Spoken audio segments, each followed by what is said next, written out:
السلام عليكم ورحمة الله. الحمد لله رب العالمين، نحمده ونستعينه ونستغفره ونستهديه ونعوذ بالله من شرور أنفسنا ومن سيئات أعمالنا، من يهده الله فلا مضل له ومن يضلل فلا هادي له.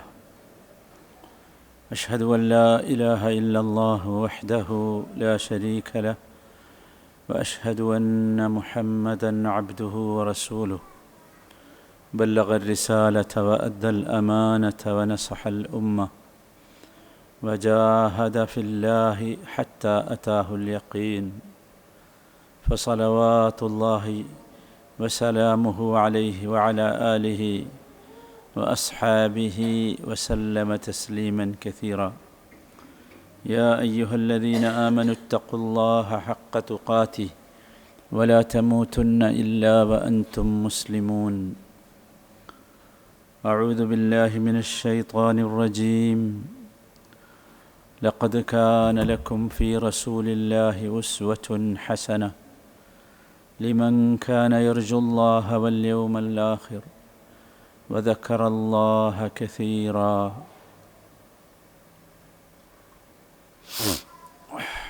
സഹോദരങ്ങളെ, അല്ലാഹു സുബ്ഹാനഹു വ തആലയുടെ വിധിവിലക്കുകൾ ജീവിതത്തിൻ്റെ എല്ലാ ഭാഗങ്ങളിലും സൂക്ഷിച്ച് പാലിച്ച് അല്ലാഹുവിൻ്റെ തൃപ്തിയും അവൻ്റെ സ്നേഹവും ലഭിക്കുന്ന യഥാർത്ഥ ഭാഗ്യവാന്മാരിൽ ഉൾപ്പെടാൻ ആഗ്രഹിക്കുക, പരിശ്രമിക്കുക, പ്രാർത്ഥിക്കുക. അല്ലാഹു അതിന് നമുക്ക് ഓരോരുത്തർക്കും തൗഫീഖ് നൽകുമാറാകട്ടെ.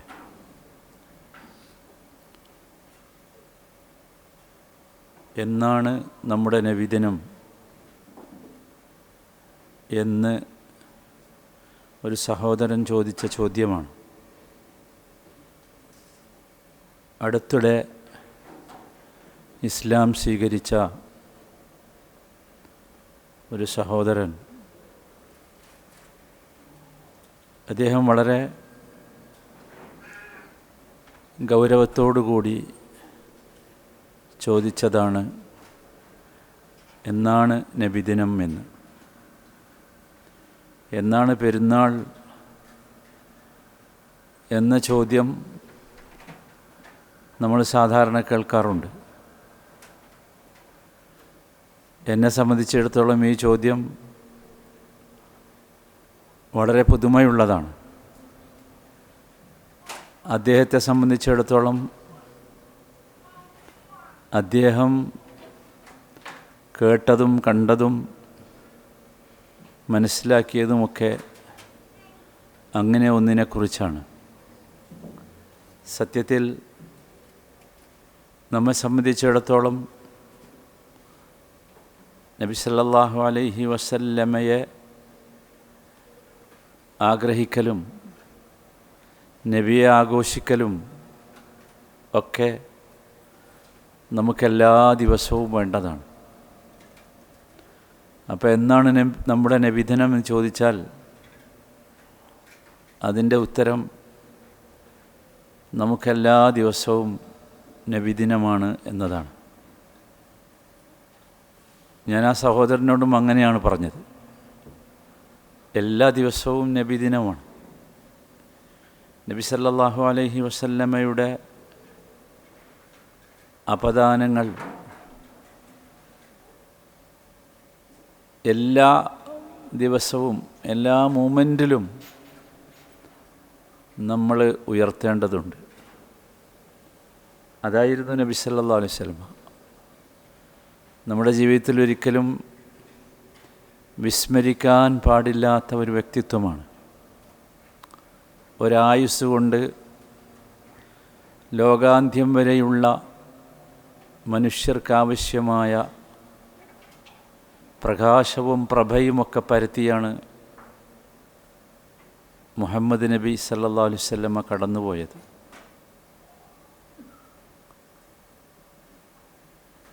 വഹി അഥവാ ദിവ്യ സന്ദേശം അതുമാത്രമല്ല, അതോടൊപ്പം അദ്ദേഹത്തിൻ്റെ ജീവിതാനുഭവങ്ങൾ,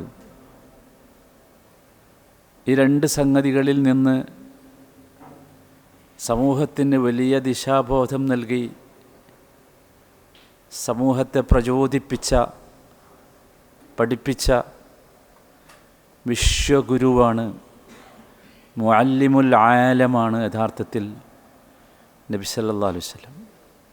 അതുകൊണ്ട് മുസ്ലിങ്ങൾ മാത്രമല്ല, ലോക സമൂഹം മുഴുവൻ അദ്ദേഹത്തെ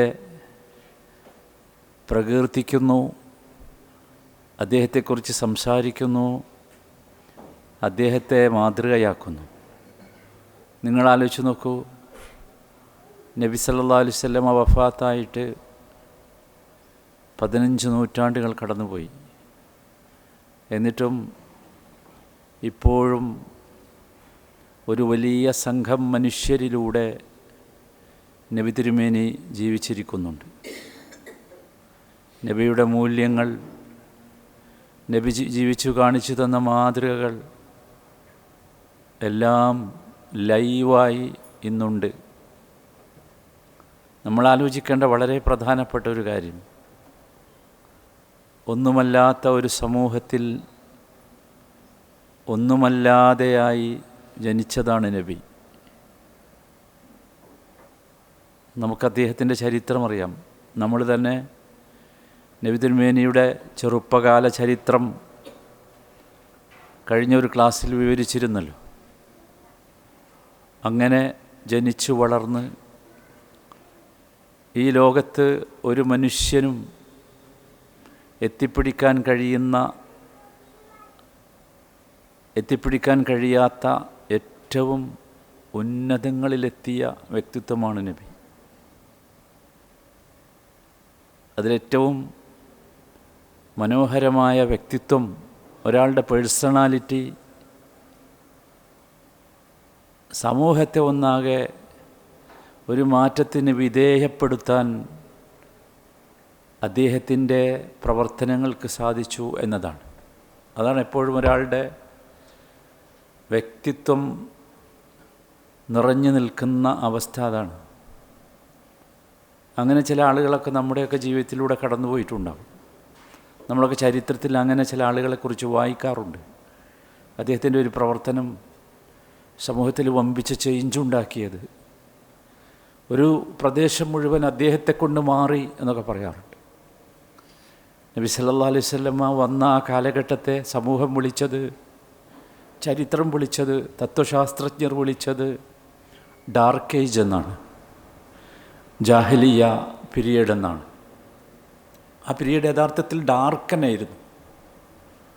ആ ഡാർക്ക് ഏജിൽ ജീവിച്ച് ഇരുട്ടിൽ തപ്പിത്തടഞ്ഞ സമൂഹത്തെ പരിപൂർണമായ മാറ്റങ്ങൾക്ക് വിധേയമാക്കി. എന്ന് മാത്രമല്ല, നബി തിരുമേനിയുടെ ജീവിതത്തിൻ്റെ സവിശേഷത ആർക്കും ഫോളോ ചെയ്യാവുന്ന, അനുധാവനം ചെയ്യാവുന്ന ലളിതമായ ജീവിതത്തിൻ്റെ നേർക്കാഴ്ചയായിരുന്നു നബി തിരുമേനി. ലളിതമെന്ന് പറഞ്ഞാൽ സിമ്പിൾ എന്ന അർത്ഥത്തിലല്ല ഞാൻ ലളിതമെന്ന് പറഞ്ഞത്. മറിച്ച് മലയാള ഭാഷയിൽ ലളിതം എന്ന വാക്കിന് മറ്റൊരാശയമുണ്ട്, അത് മനോഹരം എന്നാണ്. തിരുമേനിയുടെ ജീവിതത്തോളം മനോഹരമായ മറ്റൊരു ജീവിതത്തെ കാണാൻ സാധ്യമല്ല. ഭംഗിയുള്ള ജീവിതം, ആ ഭംഗിയാണ് നബി തിരുമേനി ജീവിതത്തിലൂടെ നമ്മുടെ മുമ്പിൽ വെച്ചത്. ഒരു മാറ്റത്തിരുത്തലിന് സാധ്യതയില്ലാത്ത വിശുദ്ധ ഖുർആൻ അതുകൊണ്ടാണ് ഉറക്കെ പറഞ്ഞത്, ലഖദ് കാന ലക്കും ഫീ റസൂലില്ലാഹി ഉസ്വത്തുൻ ഹസന ലിമൻ കാന യർജുല്ലാഹ വൽ യൗമൽ ആഖിർ വദക്കറല്ലാഹ കസീറ. സൂറത്തു അഹ്സാബിലെ ഒരു വചനമാണത്. അതിമനോഹരമായ ഒരു വചനം, നമ്മളെപ്പോഴും ഓർക്കേണ്ട ഒരു വചനമാണ്. ലഖദ് കാന ലക്കും ഫീ റസൂലില്ലാഹി ഉസ്വത്തുൻ ഹസന. തീർച്ചയായും നിങ്ങൾക്ക് അള്ളാഹുവിൻ്റെ ദൂതനിൽ ഉത്തമമായ മാതൃകയുണ്ട്. തിരുമേനി അതായിരുന്നു, ഒരു മോഡലായിരുന്നു. ഇന്ന് നമുക്കൊരു മോഡലിനെ എടുത്തു കാണിക്കാനില്ലല്ലോ.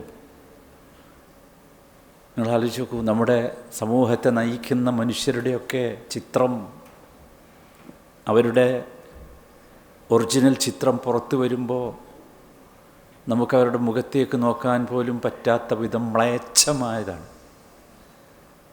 നമ്മുടെയൊക്കെ നാടുകളിലെ വാർത്തകളിൽ നിറഞ്ഞു നിൽക്കുന്നത് അത്തരം മനുഷ്യരെക്കുറിച്ചുള്ള സംസാരങ്ങളാണ്. മ്ലേച്ഛത കൊണ്ട് സംസാരിക്കപ്പെടുന്ന തിരുമേനി അങ്ങനെ ആയിരുന്നില്ല. ഏതൊരു വിഷയത്തിലും അദ്ദേഹം മോഡലാണ്. എന്ത് വിഷയത്തിലാണ് തിരുമേനി മോഡലല്ലാത്തത്? ലഖദ് കാന ലക്കും ഫീ റസൂലില്ലാഹി ഉസ്വത്തുൻ ഹസന. ഉസ്വത്തുൻ ഹസന ഒരു വല്ലാത്ത പദമാണ്, ഉസ്വത്തുൻ ഹസന. പക്ഷെ ആർക്കാണ്? പ്രായമോ ദേശമോ ഭാഷയോ ഒന്നും വ്യത്യാസമില്ല, എല്ലാവർക്കും. തിരുമേനിയുടെ ജീവിതത്തിൽ നിന്ന് ഏതൊരു ഏടെടുത്ത് പരിശോധിച്ചാലും അതെൻ്റെ ജീവിതത്തിൽ ഫിറ്റായിരിക്കും. ഫിറ്റല്ലെന്ന് പറയാൻ ആർക്കും കഴിയില്ല, ചൂണ്ടിക്കാണിക്കാൻ കഴിയില്ല, അത്ര ക്ലിയറായിരിക്കും. വിശേഷിച്ചും ലിമൻ കാന യർജുല്ലാഹ വൽ യൗമൽ ആഖിർ, അള്ളാഹുവിനെ പ്രതീക്ഷിച്ചിരിക്കുന്നവർക്ക്, അള്ളാഹുവിനെ ആഗ്രഹിച്ചിരിക്കുന്നവർക്ക്, അള്ളാഹുവിനെ കാണാൻ കൊതിച്ചുകൊണ്ടിരിക്കുന്നവർക്ക്, അതുപോലെ യൗമുൽ ആഖിർ എന്നൊരു ദിവസത്തെ ചെയ്തുകൊണ്ടിരിക്കുന്ന പ്രവർത്തനത്തിന് പ്രതിഫലം വാങ്ങാനുള്ള ഒരു ദിനമുണ്ട്. ആ ദിനത്തെ പ്രതീക്ഷിച്ചു കൊണ്ടിരിക്കുന്നവർക്ക് വിശേഷിച്ചും അദ്ദേഹം മാതൃകയാണ്. ഇദ്ദേഹത്തെ മാതൃകയാക്കിയാൽ, മോഡലാക്കിയാൽ എനിക്കെന്ത് കിട്ടും എന്ന ചോദ്യത്തിൻ്റെ ഉത്തരം അന്തസ്സോടെ അഭിമാനത്തോടെ നിനക്ക് അള്ളാഹുവിൻ്റെ മുമ്പിൽ തല ഉയർത്തി നിൽക്കാൻ സാധിക്കും. നിനക്ക് നിൻ്റെ ശാശ്വതമായ ജീവിതത്തിൽ ദാറുസ്സലാം എന്ന ഉത്തമ ഗേഹത്തിലേക്ക് എത്താൻ സാധിക്കും. അതാണ് ലിമൻ കാന യർജുല്ലാഹ വൽ യൗമൽ ആഖിർ. മാത്രമല്ല വദക്കറല്ലാഹ കസീറ.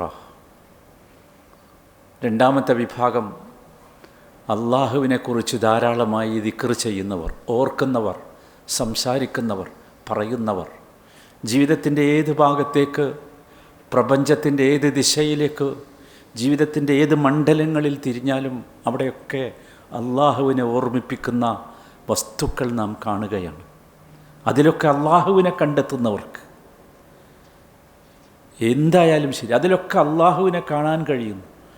അള്ളാഹുവിനെക്കുറിച്ചുള്ള സ്മരണ. ഇതാണ്, ഇത്തരം ആളുകൾക്കാണ് തിരുമേനി സല്ലല്ലാഹു അലൈഹി വസല്ലമ മാതൃകയാകുന്നത്.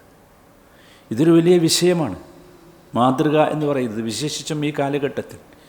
ഇന്ന് നമ്മുടെ സമൂഹം പലരെയും ഇമിറ്റേറ്റ് ചെയ്യുന്നുണ്ട്. പലരുമാണ് മോഡൽസ്. ജീവിതത്തിൻ്റെ ഓരോ ഭാഗവും നമ്മൾ പരിശോധിച്ചാൽ കാണാം. നമ്മുടെയൊക്കെ പ്രത്യേകിച്ച് വളർന്നു വരുന്ന ന്യൂജൻ, അവരുടെയൊക്കെ മോഡലുകൾ ഓരോന്നിലോരോന്നാണ്. ഡ്രസ്സിന് ഒരു മോഡലാണ്, ഹെയറിന് വേറൊരു മോഡലാണ്, ഫുഡിന് വേറൊരു മോഡലാണ്, ലൈഫ് സ്റ്റൈലിൽ പലതിനും പല പല മോഡൽസാണ്. എന്നാൽ ആ മോഡലുകളെയൊക്കെ സ്വീകരിച്ചവർ ഓർക്കേണ്ടത്, അവർക്ക് ഈ രണ്ട് ആഗ്രഹമുണ്ടോ? ലിമൻ കാന യർജുല്ലാഹ വൽ യൗമൽ ആഖിർ. ഈ രണ്ട് ആഗ്രഹമുണ്ടെങ്കിൽ അവരുടെ മോഡൽ തിരുമേനി സല്ലല്ലാഹു അലൈഹി വസല്ലമയാകണം. ഇത് അടിസ്ഥാനമാണ്, വിശ്വാസികളെ സംബന്ധിച്ചിടത്തോളം അവരുടെ ജീവിതത്തിൻ്റെ അടിസ്ഥാനമാണ്. വമാ ആതാകുമുർ റസൂലു ഫഖുദൂ. എന്താണോ നിങ്ങൾക്ക് നിങ്ങളുടെ റസൂൽ തന്നുപോയത് അതായിരിക്കണം നിങ്ങൾ സ്വീകരിക്കേണ്ടത്, നിങ്ങൾ മുറുകെ പിടിക്കേണ്ടത്, നിങ്ങൾ അനുധാവനം ചെയ്യേണ്ടത്. വമാ നഹാകും അൻഹു ഫൻതഹു. വല്ലാത്തൊരു വചനമാണ്. നിങ്ങൾ എന്നിൽ നിന്നെന്താണോ തടഞ്ഞത് അതിൽ നിന്ന് നിങ്ങൾ മാറി നിൽക്കണം. നബി സല്ലല്ലാഹു അലൈഹി വസല്ലമയെ ഈ വിധം ഫോളോ ചെയ്യുമ്പോൾ മാത്രമാണ് യഥാർത്ഥത്തിൽ നാം യഥാർത്ഥ വിശ്വാസികളായി മാറുന്നത് പോലും. അത് നമ്മൾ ഓർക്കേണ്ട പ്രധാനപ്പെട്ട ഒരു കാര്യമാണ്. പക്ഷേ ഇന്ന് ഈ നബിദിനം ഏതെങ്കിലും ഒരു ദിവസത്തിലോ ഒരു മാസത്തിലോ ഒതുക്കുന്നവർ അവർ ചെയ്തുകൊണ്ടിരിക്കുന്നത് സത്യത്തിൽ നബി തിരുമേനിയെ ഫോളോ ചെയ്യുകയല്ല, പിൻപറ്റുകയല്ല, മാതൃകയാക്കുകയല്ല, മറിച്ച് അതൊരു പ്രകടനപരതയാണ്. ഒരു പ്രകടനം ആ സന്തോഷം പോലും പ്രകടിപ്പിക്കുകയാണ്. സന്തോഷമുണ്ടാകേണ്ടത് എവിടെയാണ്? നമ്മുടെ ഉള്ളിൻ്റെ ഉള്ളിലാണ്. അത് തീർച്ചയായും ഉണ്ടാവുക ഇത്തിബായിലൂടെ മാത്രമാണ്, അദ്ദേഹത്തെ ഫോളോ ചെയ്യുന്നതിലൂടെ മാത്രമാണ്. അവിടേക്കാണ് സത്യത്തിൽ നമുക്കെത്താൻ സാധിക്കേണ്ടത്.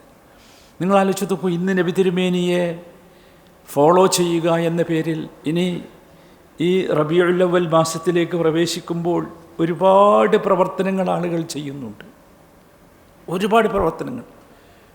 പക്ഷെ അതിലൊന്നും സത്യത്തിൽ ഈ ഒരു ഗുണമില്ല. അദ്ദേഹത്തെ പിൻപറ്റുക, അദ്ദേഹത്തെ ഫോളോ ചെയ്യുക, അദ്ദേഹത്തെ മോഡലാക്കുക എന്നതിലേക്ക് എത്താൻ കഴിയുന്നില്ല. കാരണം അന്ന് കാട്ടിക്കൂട്ടുന്ന പേക്കൂത്തുകളിൽ പോലും നബി സല്ലല്ലാഹു അലൈഹി വസല്ലമ മാതൃകയാകുന്നില്ല. മുസ്ലിം ഉമ്മത്തിൽ ഇത്തരത്തിലുള്ള വല്ലാത്ത ഒരു ദുരവസ്ഥ പടർന്ന് പന്തലിച്ചിരിക്കുന്നു. ഇതിൻ്റെ പേര് നബി സ്നേഹമെന്നല്ല, നബിദിനമെന്നല്ല, ഇതിന് വേറെ എന്തെങ്കിലുമൊക്കെ പേരിടണം.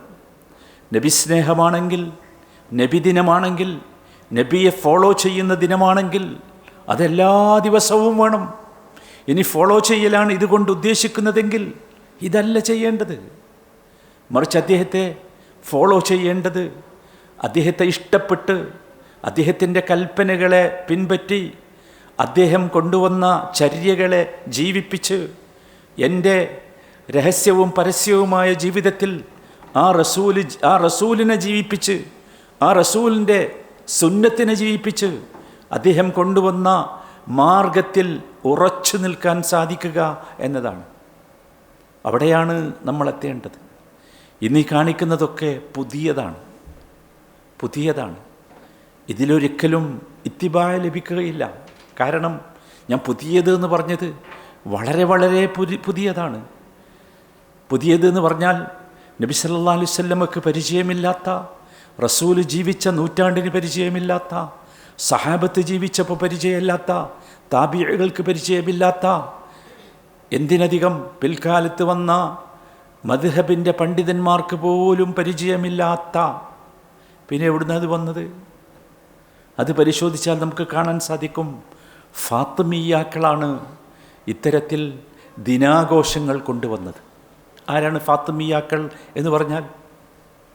ഫാത്തിമിയാക്കൾ വരുന്നത് തന്നെ ഹിജ്റ 322 അഥവാ നബി സല്ലല്ലാഹു അലൈഹി വസല്ലമയുടെ മരണശേഷം ഏകദേശം 3 നൂറ്റാണ്ടിന് ശേഷം.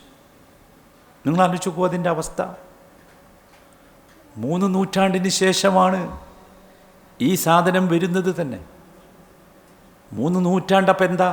തിരുമേനിയുടെ വഫാത്തിന് ശേഷം 3 നൂറ്റാണ്ടിന് ശേഷമാണ്. അതും രാഷ്ട്രീയമാണ് അതിൻ്റെ പിന്നിലുണ്ടായിരുന്നത്. അത് നമ്മൾ കൃത്യമായി മനസ്സിലാക്കണം. അവരുടെ ചരിത്രം പരിശോധിച്ചാൽ നമുക്ക് കാണാൻ സാധിക്കും. ഹിജ്റ 322 ഫാത്തിമിയാക്കൾ ലോകത്ത് ഭരണകൂടവുമായി വരുന്നത്. അബ്ബാസിയ ഭരണകൂടം നിലം പതിച്ചതോടുകൂടി അതിൽ നിന്ന് ഉടലെടുത്ത രാഷ്ട്രീയ സാഹചര്യങ്ങളാണ് ഇത്തരത്തിലുള്ള ഒരു ഭരണകൂടം ഉണ്ടാകാൻ തന്നെ കാരണം. അതും ഇവരുടെ അടിസ്ഥാനം ആഫ്രിക്കൻ രാജ്യങ്ങളിലായിരുന്നു. മൊറോക്കോയിലാണ് ഈ ഫാത്തിമിയ ഭരണകൂടം വരുന്നത്. ഫാത്തിമിയ എന്ന് കേൾക്കുമ്പോൾ തന്നെ നിങ്ങൾക്ക് തോന്നുന്നുണ്ടല്ലോ, അത് മുഹമ്മദിലേക്ക് ചേർത്തതല്ല, നബി സല്ലല്ലാഹു അലൈഹി വസല്ലമയ്ക്ക് ചേർത്തല്ല വന്നത്, ഫാത്തിമയിലേക്ക് ചേർത്താണ്. അവരാണ് ഇത് കൊണ്ടുവന്നത്. അവർ വലിയ ആഘോഷം നടത്തിയിരുന്നു, വലിയ ആഘോഷം. കാരണം അവരാഘോഷത്തിൻ്റെ ആളുകളായിരുന്നു. ആഘോഷമാണ് അവരുടെ ജീവിതത്തിൽ ഏറ്റവും പ്രധാനപ്പെട്ട കാര്യം.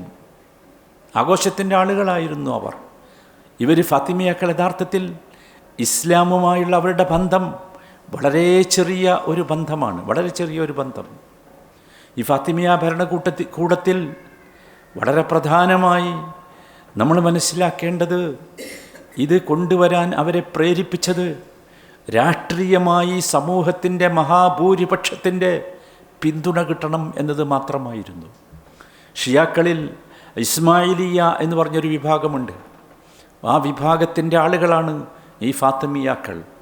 ഒന്നുകൂടി നേർക്കുനേരെ പറഞ്ഞാൽ ഇത്തരത്തിലുള്ള ആഘോഷങ്ങൾ ഇസ്ലാമിലേക്ക് കൊണ്ടുവന്നത് ഷിയാക്കളാണ്. ഇത് മാത്രമല്ല, ഇസ്ലാമിനെ നശിപ്പിക്കാൻ വേണ്ടി എല്ലാ തോന്നിയാസങ്ങളും കൊണ്ടുവന്നിട്ടുള്ളത് ഇത്തരത്തിലുള്ള ആളുകളാണെന്നത് ചരിത്രം വളരെ കൃത്യമായി നമുക്ക് പറഞ്ഞു തരുന്നുണ്ട്. ഇവിടെ ഇത് നമ്മുടെ ഒരു വലിയൊരു വിഷയമാക്കി നമ്മൾ ചർച്ച ചെയ്യേണ്ടതല്ല. പക്ഷെ ഞാനതിൻ്റെ ഒറിജിനൽ എന്ത് എന്ന് പറഞ്ഞതാണ്. അവിടുന്നാണ് ഇത് വന്നത്. അതല്ലാതെ ഇതിന് അള്ളാഹുവിൻ്റെ റസൂലുമായി ബന്ധമില്ല, സഹാബത്തുമായി ബന്ധമില്ല, താബിഉകളുമായി ബന്ധമില്ല, താബിഉകളുമായി ബന്ധമില്ല. ഇത് പുതുതായി വന്ന ഒരു കാര്യമാണ്, ഒരു ആഘോഷമാണ് എന്ന് നമ്മൾ മനസ്സിലാക്കണം. ഇനി അതിലേറെ പുതുമയുള്ള ഒരു സംഗതി, ഈ ആഘോഷിക്കേണ്ട സന്ദർഭമാണോ സത്യത്തിൽ അത് പരിശോധിക്കേണ്ടതാണ്. നബി സല്ലല്ലാഹു അലൈഹി വസല്ലമയുടെ ജനനവുമായി ബന്ധപ്പെട്ടാണ് ഈ ആഘോഷം വന്നത്. നബി സല്ലല്ലാഹു അലൈഹി വസല്ലമ ആ ദിവസമാണോ ജനിച്ചത്? പരിശോധിക്കേണ്ടതാണത്. ചരിത്രം പരിശോധിച്ചാൽ രണ്ട് കാര്യങ്ങളിൽ അഭിപ്രായ വ്യത്യാസം കാണുന്നില്ല. ഒന്ന്, നബി തിരുമേനി ജനിച്ചത് തിങ്കളാഴ്ചയാണ് എന്നതിൽ. രണ്ടാമത്തേത് റബീഉൽ അവ്വലിലാണ്. ഇത് രണ്ടിലും ഒരു തർക്കവുമില്ല. ചരിത്രപരമായി പരിശോധിച്ചാൽ അത് വളരെ കൃത്യമാണ്. പക്ഷേ അവിടെ നിന്ന് അങ്ങോട്ടുള്ളതാണ് വലിയ പ്രശ്നം, വിഷയം. റബീഉൽ അവ്വൽ 12, നബി സല്ലല്ലാഹു അലൈഹി വസല്ലമ ജനിച്ച വർഷം റബീഉൽ അവ്വൽ 12 എന്ന് പറയുന്നത് തിങ്കളാഴ്ചയല്ല. AD 571 ഏപ്രിൽ മാസം 22-ാം തീയതി ഒരു തിങ്കളാഴ്ചയാണ് ചരിത്രം പരിശോധിച്ചവരും ഗവേഷണം നടത്തിയവരുമൊക്കെ തിരുമേനിയുടെ ജനനം നടന്നത് വിശദീകരിക്കുന്നത്. പക്ഷെ ആ ദിവസം വളരെ കൃത്യമായി മനസ്സിലാക്കണം, അന്ന് റബീഉൽ അവ്വൽ 12 അല്ല. അപ്പം സത്യത്തിൽ ഇതിൻ്റെ ഡേറ്റ് പോലും, ഈ പറയുന്ന ഡേറ്റ് പോലും വളരെ കൃത്യമല്ല എന്ന് മനസ്സിലാക്കണം. കുറച്ചുകൂടി യോജിച്ചു വരുന്നത്, അല്ലെങ്കിൽ കൃത്യത പണ്ഡിതന്മാരൊക്കെ വിശദീകരിച്ച് പറഞ്ഞിട്ടുള്ളത്, ചരിത്ര പണ്ഡിതന്മാർ പറയുന്നത്, അത് ആ മാസം റബീഉൽ അവ്വൽ 9-നാണ് ആ തിങ്കളാഴ്ച, ആ വർഷം ആ ആഴ്ചയിലെ തിങ്കളാഴ്ച വരുന്നത് എന്നാണ്. അല്ലാഹു ആലം. ഞാനത് പറഞ്ഞു വന്നത് ഒരൊറ്റ കാര്യം പറയാനാണ്. ഈ ഡേറ്റിൽ പോലും സത്യത്തിൽ കൃത്യതയില്ല എന്നാണ്. പിന്നെയല്ലേ അത്തരമൊരു ആഘോഷത്തെക്കുറിച്ച് ചിന്തിക്കുന്നത്. നമ്മെ സംബന്ധിച്ചിടത്തോളം ഇത്തരം ആഘോഷങ്ങൾക്ക് വലിയ പ്രസക്തിയൊന്നുമില്ല. ഇപ്പോൾ ഡേകൾ ആഘോഷിക്കുന്ന തിരക്കിലാണ് സമൂഹം മുഴുവൻ. ഫാദേഴ്സ് ഡേ, മദേഴ്സ് ഡേ, അങ്ങനെ ഒരുപാട് ലേബേഴ്സ് ഡേ, ഒരുപാട് ഡേയ്സുകൾ ആഘോഷിച്ചുകൊണ്ടിരിക്കുന്നുണ്ട്. ആ കൂട്ടത്തിൽ ഒരു ഡേ സമൂഹത്തിൽ രാഷ്ട്രീയമായി പിടിച്ചു നിൽക്കാൻ വേണ്ടി നടത്തിയ ഒന്ന് എന്നല്ലാതെ അതിനപ്പുറം അതിൽ പ്രത്യേകിച്ച് ഒന്നുമില്ല. നബി സല്ലല്ലാഹു അലൈഹി വസല്ലമയുടെ ചരിത്രം പരിശോധിച്ചാൽ മനോഹരമായൊരു സംഭവം കാണുന്നുണ്ട്. മദീനയിലേക്ക് നബി സല്ലല്ലാഹു അലൈഹി വസല്ലമ കടന്നു വന്ന സമയത്ത് 2 ദിവസം അവിടെ വലിയ ആഘോഷം കണ്ടു മദീനയിൽ. എല്ലാ വർഷവും 2 ദിവസം ഭയങ്കര ആഘോഷമാണ്. അപ്പോൾ നബി സല്ലല്ലാഹു അലൈഹി വസല്ലമ ചോദിച്ചവരോട്, എന്താണ് ഈ ആഘോഷം എന്ന്? അത് ഞങ്ങളിങ്ങനെ കുറേ കാലമായിട്ട് ആഘോഷിച്ച് വരുന്നതാണ്, 2 ദിവസം ഒരു സെലിബ്രേഷനാണ്. നബി സല്ലല്ലാഹു അലൈഹി വസല്ലം പറഞ്ഞു, നിങ്ങൾ ആ ദിവസമല്ല ആഘോഷിക്കേണ്ടത്. ഖദ് അബ്ദലകുമുല്ലാഹു ബിഹിമാ ഖൈറൻ മിൻഹുമാ, നിങ്ങൾക്ക് അല്ലാഹു അതിനേക്കാൾ നല്ല 2 ദിവസം ആഘോഷിക്കാൻ പകരം തന്നിട്ടുണ്ട് എന്ന് പറഞ്ഞിട്ട് നബി പറഞ്ഞു, യൗമുൽ ഫിത്ർ വ യൗമുൽ അദ്ഹ. നമ്മൾ ആഘോഷിക്കണമെങ്കിൽ ആഘോഷിക്കേണ്ടത് ആ 2 ദിവസങ്ങളായിരിക്കണം എന്നർത്ഥം. അതാണ് നമ്മളെപ്പോഴും ചിന്തിക്കേണ്ടത്. നബി സല്ലല്ലാഹു അലൈഹി വസല്ലം പറഞ്ഞ ആ വാക്ക് മനോഹരമാണ്. അബ്ദലകുമുല്ലാഹു ബിഹിമാ ഖൈറൻ മിൻഹുമാ. ആരോടാ പറഞ്ഞത്? വേറെ ചില ആഘോഷങ്ങൾ നടത്തിക്കൊണ്ടിരിക്കുന്ന ആളുകളോട് പറയാം, അള്ളാഹു നിങ്ങൾക്ക് അതിനേക്കാൾ മനോഹരമായ 2 ദിവസം ആഘോഷിക്കാൻ തന്നിട്ടുണ്ട് എന്ന്. അപ്പോൾ നമ്മളത് മനസ്സിലാക്കേണ്ടത് അപ്രകാരമായിരിക്കണം. അതോടൊപ്പം തന്നെ നമ്മളെപ്പോഴും ചിന്തിക്കേണ്ടത്, ഇത്തരം ആഘോഷങ്ങൾ വരുമ്പോൾ ഇത്തരം ആഘോഷങ്ങളുടെ പകിട്ട് നബി തിരുമേനി ആഘോഷിക്കാൻ പറഞ്ഞ ആഘോഷങ്ങൾക്കില്ലാതെ പോകുന്ന ഒരു ദുരവസ്ഥയുണ്ട്. ഹിദായത്ത് നഷ്ടപ്പെടാൻ ഇത് കാരണമാകും എന്ന് നമ്മൾ ഓർക്കണം. നമ്മളെപ്പോഴും പ്രാർത്ഥിക്കുകയാണ്, ഇഹ്ദിന സിറാത്തൽ മുസ്തഖീം, ആഘോഷങ്ങളിലെ സിറാത്തുൽ മുസ്തഖീം ഏതാ? എല്ലാ വിഷയത്തിലും സിറാത്തുൽ മുസ്തഖീമുണ്ട്. ആഘോഷങ്ങളിലെ സിറാത്തുൽ മുസ്തഖീം ഏതാ? അള്ളാഹുവിൻ്റെ റസൂൽ ആഘോഷിച്ച, സഹാബത്ത് ആഘോഷിച്ച, താബിഈകൾ ആഘോഷിച്ച ആഘോഷമായിരിക്കണം. അതല്ലാതെ ഇവിടെയുള്ള ഏതെങ്കിലും ആളുകൾ അവരുടെയൊക്കെ ഏതെങ്കിലും പുണ്യപുരുഷന്മാരുടെ ജന്മദിനമോ മരണദിനമോ ഒക്കെ ആഘോഷിക്കുകയോ ആഘോഷിക്കാതിരിക്കുകയോ ചെയ്യുന്നു എന്നത് നമ്മുടെ വിഷയമാകരുത്. നമ്മളത് മനസ്സിലാക്കണം. അത് പ്രധാനമായ, ഏറ്റവും പ്രധാനപ്പെട്ട ഒരു സംഗതിയാണ്. അതോടൊപ്പം തിരുമേനിയെ അനുധാവനം ചെയ്യുക എന്നത്, നമ്മുടെ ജീവിതത്തിൻ്റെ ഭാഗമാക്കുക എന്നത് നാം സ്വീകരിക്കുന്നുവെങ്കിൽ നമ്മൾ ചെയ്യേണ്ടത് അള്ളാഹുവിൻ്റെ റസൂലോ സഹാബത്തോ താബിഈകളോ കാണിച്ചു തരാത്ത ആഘോഷങ്ങളിൽ നിന്ന് മാറി നിൽക്കുക എന്നതായിരിക്കണം. പിന്നെ ഇതിൽ കാണുന്ന ഏറ്റവും വലിയ ഒരു പ്രകടമായ കാര്യം സാമൂഹ്യമായ കുറേ ആരാധനാ കർമ്മങ്ങളാണ്. സാമൂഹ്യമായി ഒരുപാട് ആളുകൾ ഒരുമിച്ചിരുന്ന് ചില ശ്ലോകങ്ങൾ പാടുന്നു, ഗീതങ്ങൾ പാടുന്നു, ബെയ്ത്തുകൾ പാടുന്നു, അല്ലെങ്കിൽ ദിക്ർ മജ്ലിസുകൾ ഉണ്ടാക്കുന്നു. ഇങ്ങനെ പല പരിപാടികളും. ഇതും സത്യത്തിൽ പിൽക്കാലത്ത് വന്ന ഒരു സാധനമാണ്. ഈ ഇസ്ലാമിനെ സംബന്ധിച്ചിടത്തോളം ഇസ്ലാമിൽ ഈ സാമൂഹ്യമായ സംഗതിയുള്ളത് നബി സല്ലല്ലാഹു അലൈഹി വസല്ലം പഠിപ്പിച്ചു തന്ന സാമൂഹ്യമായ കർമ്മങ്ങളുണ്ട്. അതൊന്നാമത്തേത് സ്വലാത്തുൽ ജമാഅത്താണ്. എനിക്ക് ജമാഅത്ത് തന്നെ പേരുണ്ട്. ജമാഅത്ത് നമസ്കാരം, ജുമാ നമസ്കാരം എന്നൊക്കെ. വലിയ അത്ഭുതം എന്താ വെച്ചാൽ ജമാഅത്തിന് പോകാൻ ആളുകൾക്ക് താല്പര്യമൊന്നും ഉണ്ടാവില്ല. പക്ഷേ ഈ രാത്രികളോ ഈ രാവുകളിലോ ഒക്കെ പള്ളികളിൽ വെച്ച് നടക്കുന്ന വലിയ ആളുകൾ ഒരുമിച്ച് കൂടിയുള്ള പലതരത്തിലുള്ള ഹൽക്കകൾക്കും ഒരുമിച്ച് കൂടുകൾക്കും പോകാൻ ഒരു പ്രയാസം ഉണ്ടാവില്ല. അത് നമ്മൾ മനസ്സിലാക്കേണ്ട വളരെ ഗൗരവമുള്ളൊരു സംഗതിയാണ്. ഒരു ബിദ്അത്ത് നമ്മൾ കൊണ്ടുവന്നാൽ, ഒരു പുതിയത് നമ്മൾ കൊണ്ടുവന്നാൽ നഷ്ടപ്പെട്ടു പോകുന്നത് യഥാർത്ഥത്തിലുള്ള ഒരു കർമ്മമായിരിക്കും. അത് നമ്മൾ മനസ്സിലാക്കണം. അവിടെയാണ്. ഇതിനും വലിയൊരു ചരിത്രമുണ്ട്. അതും ചരിത്രകാരന്മാർ വിശദീകരിച്ചു തന്നിട്ടുണ്ട്. എന്നാണ് ഇത്തരത്തിൽ മുസ്ലിം സമൂഹം റസൂലുള്ളാഹി സ്വല്ലല്ലാഹി അലൈഹി വസല്ലം പഠിപ്പിക്കാത്ത, സഹാബികൾക്ക് ബന്ധമില്ലാത്ത ഇത്തരം സാമൂഹ്യ ആരാധനകളിലേക്ക് പോയത് എന്ന്. അത് ചരിത്രം പരിശോധിച്ചാൽ സഹാബികളുടെ കാലത്ത് തന്നെ ഇത്തരത്തിലുള്ള ചില ഏർപ്പാടുകൾ വന്നിരുന്നു.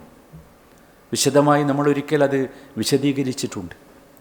ഒരുമിച്ച് ചേർന്നിരുന്ന് നബി സല്ലല്ലാഹു അലൈഹി വസല്ലമയുടെ മരണാനന്തരം സഹാബത്ത് ജീവിച്ചിരിക്കുന്ന കാലത്ത് ഒരു വിഭാഗം ആളുകൾ ഒരുമിച്ച് ചേർന്നിരുന്ന് ദിക്ർ ചൊല്ലുകയും അതിനെണ്ണം പിടിക്കാൻ വേണ്ടി കല്ലുകൾ വെക്കുകയും ഒക്കെ ചെയ്തു.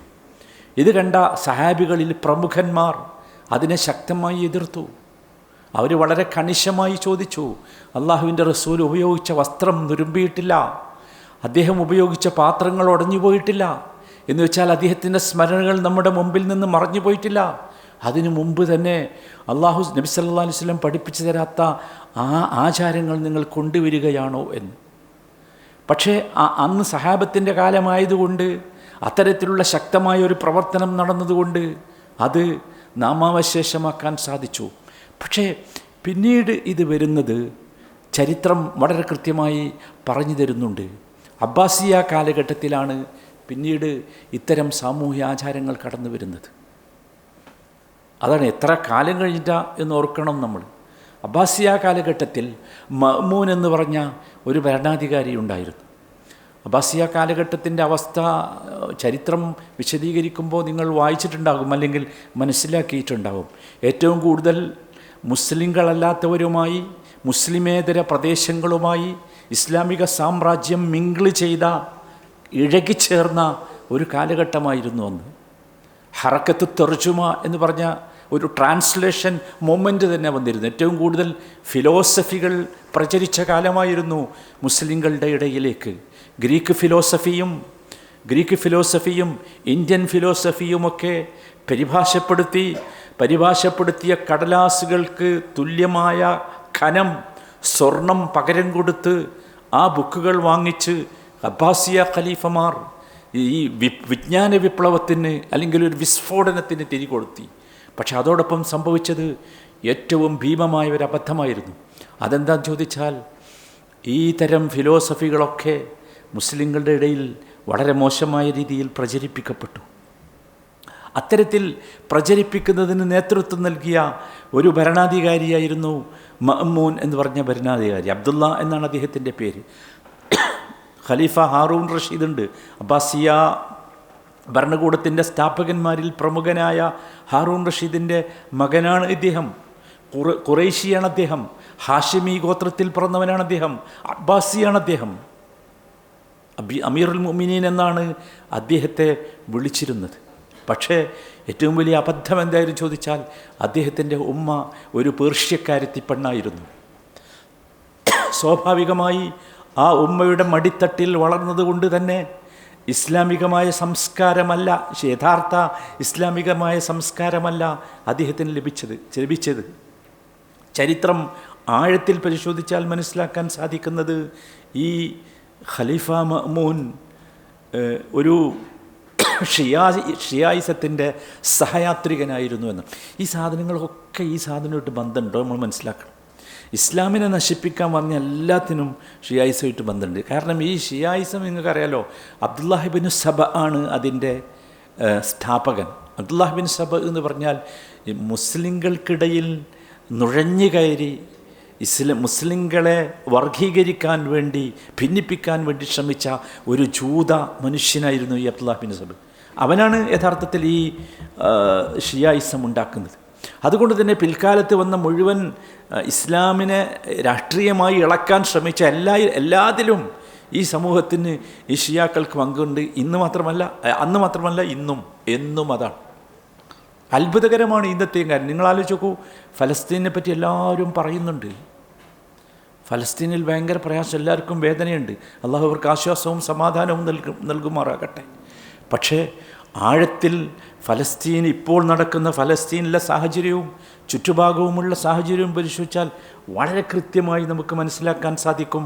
വളരെ കൃത്യമായി ഈ ഇസ്ലാമിനെ നശിപ്പിക്കാൻ വേണ്ടി ശ്രമിക്കുന്ന ഷിയാക്കളുടെ അജണ്ട ഫലസ്തീൻ പ്രശ്നത്തിലുണ്ട് എന്നത് വളരെ കൃത്യമാണ്,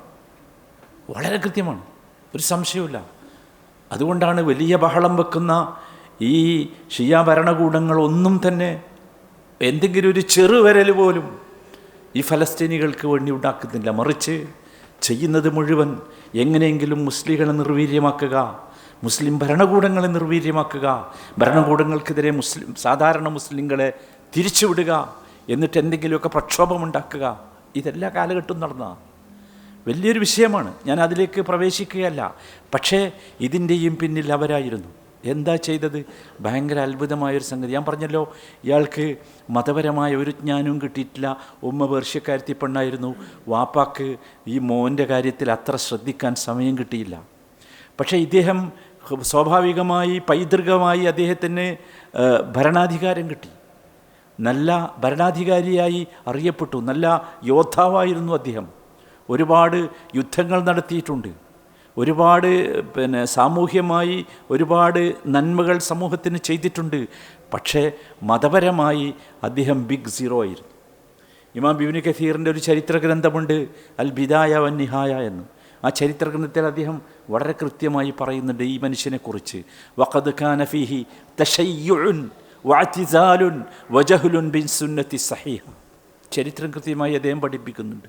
ഈ മനുഷ്യനിൽ തശയ്യുഉണ്ടായിരുന്നു, ഷിയായിസം ഉണ്ടായിരുന്നു, ഇഅ്തിസാൽ ഉണ്ടായിരുന്നു, അഥവാ മുസ്ലിങ്ങളിൽ നിന്ന് വിട്ടുനിൽക്കൽ. അത് ഈ സ്വാഭാവികമാണ്, ഇങ്ങനെ വന്നതാണ്. നമ്മൾ മനസ്സിലാക്കേണ്ടത് എല്ലാ മുസ്ലിം സമൂഹത്തെയും പുറത്തുള്ളവർ നശിപ്പിച്ചത് ഇങ്ങനെയാണ്. അതുപോലെ വജഹ്ലും ബിസ്സുന്നത്തി സഹീഹ, യഥാർത്ഥ സുന്നത്തിനെക്കുറിച്ച് അദ്ദേഹം ജാഹിലായിരുന്നു, ഒരു വിവരവും ഉണ്ടായിരുന്നില്ല. അതുകൊണ്ട് തന്നെ എന്ത് സംഭവിച്ചു എന്ന് വെച്ചാൽ, ഇദ്ദേഹം ഭരണം ഏറ്റെടുത്തപ്പോൾ ഇദ്ദേഹം ഒരു പ്രഖ്യാപനം നടത്തി. എല്ലാ നമസ്കാരങ്ങൾക്ക് ശേഷവും നമ്മൾ ആലോചിച്ച് നോക്കണം, എവിടുന്നാണ് ഈ വിദേഹത്ത് കടന്നു വന്നത്. എൻ്റെ ആ ചരിത്രം ഇങ്ങനെ വായിച്ചപ്പോൾ എനിക്ക് വല്ലാത്ത പുതുമ തോന്നി. എല്ലാ നമസ്കാരത്തിന് ശേഷവും പള്ളികളിലെ ഉറക്കെ ഇന്ന് ഉണ്ടല്ലോ ഈ തസ്ബീഹ് തക്ബീറൊക്കെ ചെയ്യുന്നത്, അത് ചെയ്യാൻ വേണ്ടി പട്ടാളക്കാരെ ശമ്പളം കൊടുത്ത് ഏൽപ്പിച്ചു ഈ ഭരണാധികാരി. ഇനി അതിലേറെ അത്ഭുതം എന്താണ്? മതവുമായി വലിയ ബന്ധമൊന്നുമില്ലാത്തൊരു ഭരണാധികാരിക്ക് നിസ്കാരത്തിന് ശേഷം തസ്ബീഹും തക്ബീറും ഒക്കെ പിന്നെ സാമൂഹ്യമായി ചെയ്യാൻ ഇത്ര താല്പര്യമെന്നാണ്. അതിൻ്റെ പിന്നിൽ ഒരു ഷിയ പണ്ഡിതനുണ്ടായിരുന്നു. നമ്മൾ വല്ലാതെ മനസ്സിലാക്കേണ്ട, വളരെ ഗൗരവത്തിൽ മനസ്സിലാക്കേണ്ട ഒരു കാര്യമാണ്. ഇമാം ഇബ്നു കസീർ റഹിമഹുല്ല അത് പറയുന്നുണ്ട്. അദ്ദേഹം പറയുന്നുണ്ട്, കതബ യഅ്മുറുഹു ബി അഖ്ദിൽ ജുന്ദി ബിത്തക്ബീരി ഇദാ സല്ലു. നിസ്കാരം കഴിഞ്ഞാൽ സൈന്യത്തെ ഏൽപ്പിച്ചു. സൈന്യം ഉറക്ക അല്ലാഹു അക്ബർ എന്ന് പറയും. അപ്പോൾ എല്ലാവരും അല്ലാഹു അക്ബർ. ഈ തക്ബീർ മുഴക്കാത്തവരൊക്കെ സൈന്യം പിടിച്ചു കൊണ്ടുപോകും. കഴിഞ്ഞല്ലോ. വല്ലാത്ത ഒരു സംഗതി നിങ്ങൾ ആലോചിച്ചു. വെള്ളിയാഴ്ചയാണ് ആദ്യം തുടങ്ങിയത്, പിന്നെ എല്ലാ നിസ്കാരത്തിലും ഇത് തുടങ്ങിയെന്നാണ് പറഞ്ഞു. അതിന് അദ്ദേഹം പ്രത്യേകം ആളുകളെ ഏൽപ്പിച്ചു. ഇതിൻ്റെ പിന്നിൽ പ്രവർത്തിച്ചത് ഈ കൂട്ടരായിരുന്നു. ഞാൻ പറഞ്ഞു വന്നത്, എല്ലാ തോന്നിയാസത്തിൻ്റെയും ഇസ്ലാമിനെ നിർവീര്യമാക്കാൻ, ഒറിജിനൽ ഇസ്ലാമിനെ നശിപ്പിക്കാൻ ശ്രമിക്കുന്ന എല്ലാറ്റിൻ്റെയും പിന്നിൽ ഇവരുടെ ഒരു സംഭാവന കാണും. അതാണ് ഈ ആഘോഷങ്ങളുടെയും ഒക്കെ പിന്നിലുള്ളത്. ഇനി നിങ്ങൾ ആലോചിക്കേണ്ടത്, നബി സല്ലല്ലാഹു അലൈഹി വസല്ലമയെ കുറിച്ച് നമ്മൾ സന്തോഷിക്കണം. പക്ഷേ സഹോദരന്മാരെ, സന്തോഷിക്കേണ്ടത് സന്തോഷമല്ലേ ഉണ്ടാകേണ്ടത്? ദുഃഖം ഉണ്ടാകാൻ പാടില്ലല്ലോ. അള്ളാഹുവിൻ്റെ റസൂല് പഠിപ്പിച്ചു തരാത്ത രീതിയിലുള്ള ഒരു സംഗതി പറ്റുമോ? നബി സല്ലല്ലാഹു അലൈഹി വസല്ലം പറഞ്ഞില്ലേ, എൻ്റെ ഉമ്മത്ത് 73 വിഭാഗമായി ഭിന്നിക്കും. നബി സല്ലല്ലാഹു അലൈഹി വസല്ലം പറഞ്ഞില്ലേ? എന്നിട്ട് പറഞ്ഞു, കുല്ലുഹാ ഫിന്നാർ, എല്ലാ വിഭാഗവും നരകത്തിലായിരിക്കും, ഇല്ലാ മില്ലത്തുൻ വാഹിദ, ഒരു വിഭാഗമല്ലാതെ. നബിയോട് ചോദിച്ചു, ഏതാണ് ആ വിഭാഗം? നബി പറഞ്ഞത്, മാ അന അലൈഹിൽ യൗം വ അസ്ഹാബി, ഇന്ന് മാ അന അലൈഹിൽ യൗം, ഇന്ന് ഞാനുള്ള, അതുപോലെ വ അസ്ഹാബി, എൻ്റെ സഹാബത്തുള്ള മാർഗം ഏതാണോ ആ മാർഗം. അതാണ് ഉലൈക ഹിസ്ബുല്ലാ എന്ന് അള്ളാഹു പരിചയപ്പെടുത്തിയത്. ഹിസ്ബുല്ലാ എന്ന് പറഞ്ഞാൽ അതാണ്, അല്ലാതെ എന്ന് കാണുന്ന ഹിസ്ബുല്ലാ അല്ല. ഉലൈക ഹിസ്ബുല്ലാ അലാ ഇന്ന ഹിസ്ബല്ലാഹി ഹുമുൽ മുഫ്ലിഹൂൻ. അള്ളാഹുവിൻ്റെ ഹിസ്ബ് എന്ന് പറഞ്ഞാൽ അതാ, അള്ളാഹുവിൻ്റെ റസൂലും സഹാബത്തുമുള്ള മാർഗം, അവരാണ് ജയിക്കുക. മറ്റതൊക്കെ ഹിസ്ബു ഷെയ്ത്താനാണ് സഹോദരന്മാരെ. ആ മാർഗം വിജയിക്കൂല. അപ്പോൾ നബി സല്ലല്ലാഹു അലൈഹി വസല്ലമയിൽ ഉസ്വത്ത് ഉണ്ടാക്കി, നബി എന്താണോ ചെയ്തത് അപ്രകാരം ജീവിക്കാൻ ശ്രമിക്കുക. അതാണ് സത്യത്തിൽ നമ്മളൊക്കെ ചെയ്യേണ്ടത്. അത് നമുക്ക് എല്ലാ ദിവസവും വേണം, ഒരു ദിവസം പോരാ. അത് നോക്കൂ, ചിലരൊക്കെ വിചാരിച്ചത് ഇബാദത്തുകളിൽ മാത്രം മതി ഉസ്വത്ത് എന്നാണ്. അല്ല, ഇബാദത്തിൽ ഉസ്വത്തില്ലെങ്കിൽ ഇബാദത്ത് സ്വീകരിക്കൂല. അത് വേറൊരു വിഷയമാണ്. നമ്മൾ ചെയ്യുന്ന കർമ്മങ്ങൾ, ആരാധനാ കർമ്മങ്ങളിൽ റസൂലിൻ്റെ മാതൃകയില്ലെങ്കിൽ ആ ഇബാദത്ത് തന്നെ സ്വീകരിക്കൂല. എല്ലാറ്റിലും വേണം. നബി സല്ലല്ലാഹു അലൈഹി വസല്ലമയെ മാതൃകയാക്കുന്നവർ ഏറ്റവും പ്രധാനമായി ശ്രദ്ധിക്കേണ്ട വളരെ മനോഹരമായ ഒരു സംഗതി, ഒരു നേതാവിലുമില്ലാത്ത ഒരു പ്രത്യേകത. അതെന്താ വെച്ചാൽ, നബി കുറച്ച് സംസാരിക്കുകയും കൂടുതൽ പ്രവർത്തിക്കുകയും ചെയ്തു. കുറഞ്ഞ വാക്കുകൾ, കൂടുതൽ കർമ്മങ്ങൾ. അതായിരുന്നു നബി സല്ലല്ലാഹു അലൈഹി വസല്ലം. ഇതാണ് നബിയുടെ ജീവിതത്തിൽ നമുക്ക് കിട്ടേണ്ട ഒന്നാമത്തെ ക്വാളിറ്റി എന്നെനിക്ക് പലപ്പോഴും തോന്നാറുണ്ട്. സംസാരം കുറവായിരിക്കും, നല്ലോണം പണിയെടുക്കും. അത് അദ്ദേഹത്തിൻ്റെ ജീവിതത്തിൽ മുഴുവൻ കാണാം. ഹുനൈൻ യുദ്ധം കഴിഞ്ഞ് മടങ്ങി വരുന്ന ഒരു വഴിയുണ്ട്. നബി സല്ലല്ലാഹു അലൈഹി വസല്ലം വിശ്രമത്തിന് വേണ്ടി ഇറങ്ങിയതാണ്. അപ്പോൾ സാധാരണ അങ്ങനെ വിശ്രമിക്കാൻ ഇറങ്ങിയാൽ ഭക്ഷണം ഉണ്ടാക്കി കഴിച്ചിട്ടാണ് തൊട്ടടുത്ത് പിന്നെ യാത്ര പോവുക. അന്നത്തെ ഒരു രീതി അതാണ്. അപ്പോൾ നബി സല്ലല്ലാഹു അലൈഹി വസല്ലമ കൂടെയുള്ള സഹാബത്തിനോട് പറഞ്ഞു, വാ നമുക്ക് ഭക്ഷണം ഉണ്ടാക്കാൻ വേണ്ടി വിറക് ശേഖരിക്കാൻ പോകാം എന്ന്. ഇത് പിൽക്കാലത്ത് ചരിത്രത്തെ വിലയിരുത്തിയ തത്വശാസ്ത്രജ്ഞരൊക്കെ ഈ സംഭവം എടുത്തു പറഞ്ഞിട്ടുണ്ട്. എന്നിട്ട് പറയുന്നുണ്ട്, അവരൊക്കെ ഒരു വാക്ക് പറഞ്ഞാൽ അനുസരണയോടെ ചെയ്യാൻ കാത്തു നിൽക്കുന്ന ഒരു വലിയ ജനക്കൂട്ടമായിരുന്നു മുഹമ്മദിൻ്റെ കൂടെയുള്ളത്. എന്നിട്ട് മുഹമ്മദ് ഒരിക്കൽ പോലും കൽപ്പിച്ച് മാറി നിന്നിട്ടില്ല. അതായിരുന്നു നബി സല്ലല്ലാഹു അലൈഹി വസല്ലം. ഭയങ്കര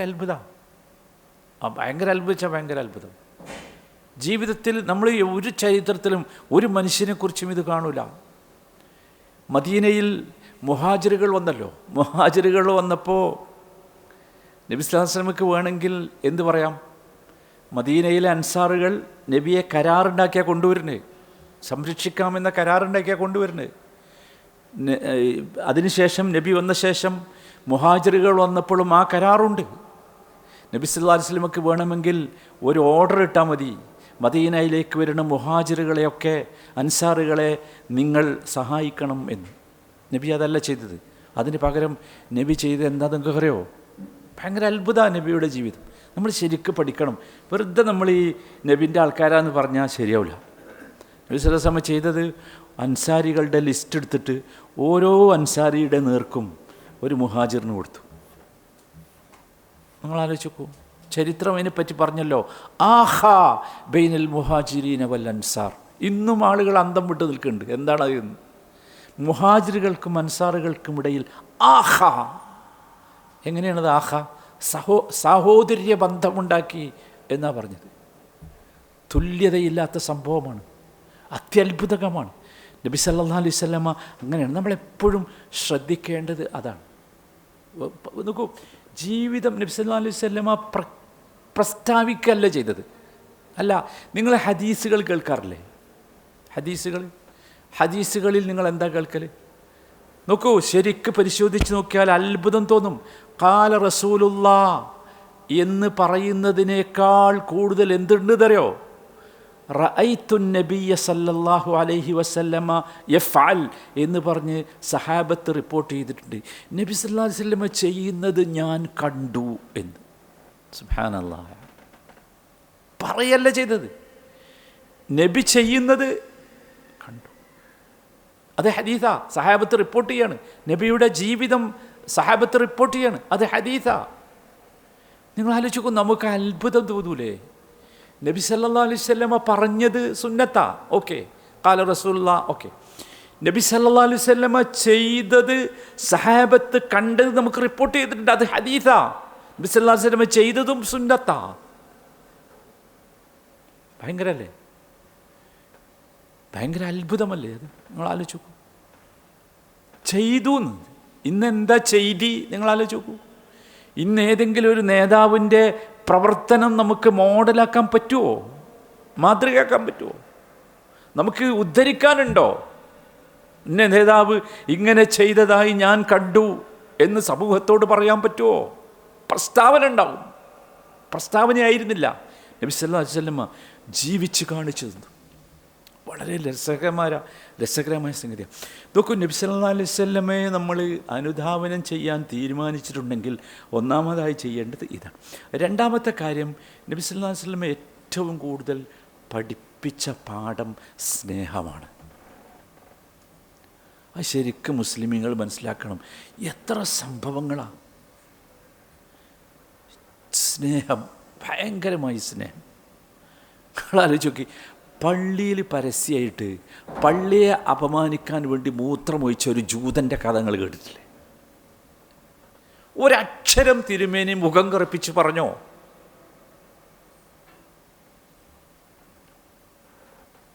ഇല്ലല്ലോ. അറിയോ നിങ്ങൾക്ക്? നബി സല്ലല്ലാഹു അലൈഹി വസല്ലമ വേദനിച്ചാലും പ്രയാസപ്പെട്ടാലും പോലും തൻ്റെ ചുറ്റുഭാഗവുമുള്ള ഒരാൾക്കും വേദന വരാൻ വഴിയുണ്ടാകരുതേ എന്ന നിർബന്ധ ബുദ്ധി റസൂലിനുണ്ടായിരുന്നു.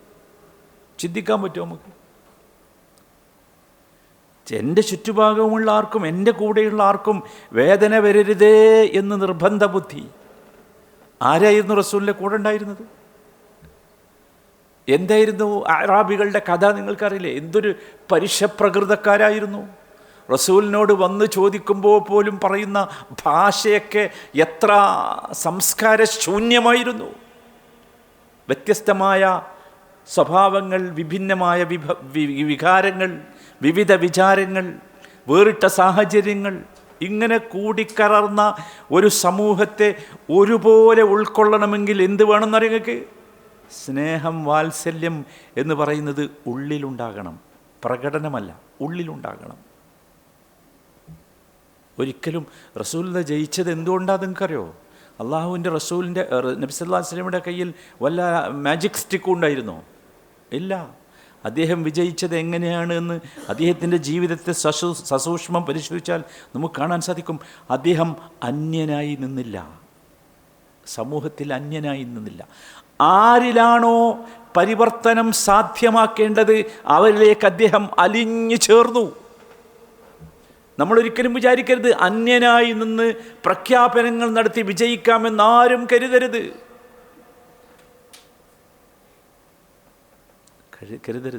നമ്മളെപ്പോഴും ശ്രദ്ധിക്കണം. പ്രത്യേകിച്ച് രക്ഷിതാക്കൾ ശ്രദ്ധിക്കണം. മക്കൾ മാറാൻ പ്രസ്താവനകളല്ല വേണ്ടത്, വാക്കുകളല്ല, കൽപ്പനകളല്ല വേണ്ടത്. നമ്മുടെ ജീവിതം കണ്ട് അവർക്ക് മാറാനാവുന്ന രീതിയിലുള്ള ഒരു മാറ്റം നമുക്കുണ്ടാകണം. അതാണ് ശരിക്ക് ഉസ്വത്തുൻ ഹസന എന്ന് പറഞ്ഞത്. നബി സല്ലല്ലാഹു അലൈഹി വസല്ലമയുടെ ജീവിതം പരിശുദ്ധ ഖുർആൻ പറഞ്ഞില്ലേ? എത്ര മനോഹരമായ ഒരു വചനമാണ്. നിങ്ങൾ കേൾക്കണം നബി സല്ലല്ലാഹു അലൈഹി വസല്ലമയുടെ ജീവിതം. ലഖദ് ജാഅക്കും റസൂലും മിൻ അൻഫുസിക്കും. എന്താണ് ആ വാക്ക് എന്നറിയോ? നിങ്ങളിൽ നിന്നുള്ള ഒരു റസൂലാണ് നിങ്ങളിലേക്ക് വന്നിട്ടുള്ളത്. അന്യനായി നിന്നിട്ടില്ല ആ റസൂൽ, കൂടെ നിന്നു. എന്നിട്ടോ അസീസുൻ അലൈഹി മാ അനിത്തും. ആ വാക്കൊന്ന് ശരിക്ക് ഞാൻ പലപ്പോഴും എന്താണ് അതെന്ന് മനസ്സിലാകാതെ പോയിട്ടുണ്ട്. അസീസുൻ അലൈഹി മാ അനിത്തും, നിങ്ങൾ കഷ്ടപ്പെടുന്നത് ഒരിക്കലും അദ്ദേഹത്തിന് സഹിക്കാൻ കഴിയുമായിരുന്നില്ല. അതായിരുന്നു റസൂൽ. കാണുമോ അങ്ങനെ ഒരാൾ? അസീസുൻ അലൈഹി മാ അനിത്തും. ഒരു വേദന പോലും നമ്മൾ തിരിച്ചുള്ള കഥ ധാരാളം കേട്ടിട്ടുണ്ടല്ലേ? സഹാബത്ത് പറഞ്ഞതൊക്കെ, കൊല്ലാൻ കൊണ്ടുപോകുമ്പോൾ പറഞ്ഞത്, റസൂലിനെ എൻ്റെ സ്ഥാനത്ത് വെക്കട്ടെ എന്ന് ചോദിച്ചപ്പോൾ പറഞ്ഞതൊക്കെ കഥ അറിയാം. പക്ഷെ ഇത് തിരിച്ചാ. മാത്രമല്ല ഹരീസുൻ അലൈക്കും, അതാലോചിച്ച് നോക്കൂ. ഹരീസുൻ അലൈക്കും, നിങ്ങളുടെ കാര്യത്തിൽ വല്ലാത്ത താല്പര്യമുള്ളവൻ. ഹരീസ് എന്നൊക്കെ പറഞ്ഞാൽ പച്ച മലയാളത്തിൽ പറഞ്ഞാൽ അത്യാഗ്രഹീന, ഭയങ്കര ആഗ്രഹമായിരുന്നു സമൂഹത്തിൻ്റെ കാര്യത്തിൽ. ഇനി അവസാനത്ത് നോക്കൂ, ബിൽ മുഅ്മിനീന റഊഫ് റഹീം. റഊഫായിരുന്നു, റഹീമായിരുന്നു. അള്ളാൻ്റെ സിഫത്ത് അത് രണ്ടും നിങ്ങൾ ശ്രദ്ധിച്ചോളി. അതാണ് റസൂലുള്ളാഹിക്ക് കൊടുത്തത്. റഊഫ് അത്യന്തം ദയാലുവായിരുന്നു, റഹീം വല്ലാത്ത കരുണയുള്ളവനായിരുന്നു, ഭയങ്കര. അതുകൊണ്ടാണ് തിരുമേനി സല്ലല്ലാഹു അലൈഹി വസല്ലമ എങ്ങനെ വിജയിച്ചു എന്ന് ഖുർആൻ നമുക്ക് പറഞ്ഞു തരുന്നുണ്ട്. അത് അതിലേറെ മനോഹരമാണ്. എങ്ങനെയാണ് നബി വിജയിച്ചത്? ഇതാണ് നബി വിജയിക്കാനുള്ള കാരണം. ഖുർആന് റസൂലിൻ്റെ ജീവിതം അങ്ങനെ വരച്ചു തന്നിട്ടുണ്ട്. അതിലേക്ക് നമ്മൾ പോകേണ്ടത്. ഫബിമാ റഹ്മത്തിൻ മിനല്ലാഹ്, നബിനോട് പറയാം, നബിയെ റബ്ബിൽ നിന്നുള്ള കാരുണ്യം കൊണ്ടാണ്. റബ്ബിൻ്റെ കാരുണ്യമാണ്. അത് നമ്മളെല്ലാ വിഷയത്തിലും മനസ്സിലാക്കണം. എന്ത് നമുക്ക് കിട്ടണമെങ്കിലും റബ്ബിൻ്റെ കാരുണ്യം ഉണ്ടാകണം. ആ കാരുണ്യം കൊണ്ടാണ്. മാത്രമല്ല അടുത്ത വാചകം ശ്രദ്ധിച്ചോ, ഫബിമാ റഹ്മത്തിൻ മിനല്ലാഹി ലിൻത ലഹും, നിനക്ക് അവരോട് സൗമ്യമായി പെരുമാറാൻ സാധിച്ചത് ആ കാരുണ്യം കൊണ്ടാണ്. അല്ലെങ്കിൽ നിങ്ങൾ ആലോചിച്ച് നോക്കൂ, എങ്ങനെയാണ് റസൂലിനെ അവർ നശിപ്പിക്കാൻ ശ്രമിച്ചത്. എന്നിട്ടോ വലൗ കുൻത ഫല്ലൻ ഗലീലൽ ഖൽബി ലം ഫദ്ദു മിൻ ഹൗലിക്, നബിയെ നീ ഒരു ഫല്ലായിരുന്നുവെങ്കിൽ, ഫല്ല് എന്ന് പറഞ്ഞാൽ പരുഷ സ്വഭാവിയാണ്, ഗലീലൽ ഖൽബി കഠിന ഹൃദയനായിരുന്നുവെങ്കിൽ, ലം ഫദ്ദു മിൻ ഹൗലിക്, ആരെങ്കിലും ഉണ്ടാവുമോ? ചുറ്റും ഉണ്ടാവില്ല, എല്ലാവരും പിരിഞ്ഞു. എന്തുകൊണ്ടാണ് നബിൻ്റെ കൂടെ ആൾ നിന്നത്? ഭയങ്കര സംഭവമല്ല അത്. അത് ശരിക്കും നമ്മൾ ഓർക്കേണ്ട സംഗതിയാണ്. അതുകൊണ്ട് എന്ത് ചെയ്യണമെന്നാണ് പറഞ്ഞത്? അതാണ് അടുത്ത പേര് ശരിക്കും ശ്രദ്ധിക്കണം. നമ്മളൊക്കെ ആൾക്കാരെ മാറ്റാൻ ശ്രമിക്കലുണ്ട്, പക്ഷെ ആരും മാറണില്ല. എൻ്റെ കുടുംബം പോലും മാറണില്ല. നമ്മളങ്ങനെ പറയും, എൻ്റെ മക്കൾ പോലും മാറണില്ല. എന്താ കാരണം? ഞാൻ എത്ര പറഞ്ഞിട്ടും എൻ്റെ ഭാര്യ കേൾക്കണില്ല, എൻ്റെ ഭർത്താവ് കേൾക്കണില്ല, എൻ്റെ സഹോദരന്മാർ കേൾക്കണില്ല, എൻ്റെ മക്കൾ കേൾക്കണില്ല. എന്താ പ്രശ്നം എന്നറിയോ? അടുത്തത് വായിച്ചോ, ഫഅഫു അൻഹും. അതില്ല, അഫു കാണിക്കണം. അഫു ഇല്ലെങ്കിൽ മാറ്റം ഉണ്ടാക്കാൻ കഴിയില്ല. അഫു എന്ന് പറഞ്ഞാൽ എന്താ? വിട്ടുവീഴ്ച ചെയ്തു കൊടുക്കണം, മാപ്പ് കൊടുക്കണം. അഫ എന്ന് പറഞ്ഞാൽ മായിച്ചു എന്നാണ്.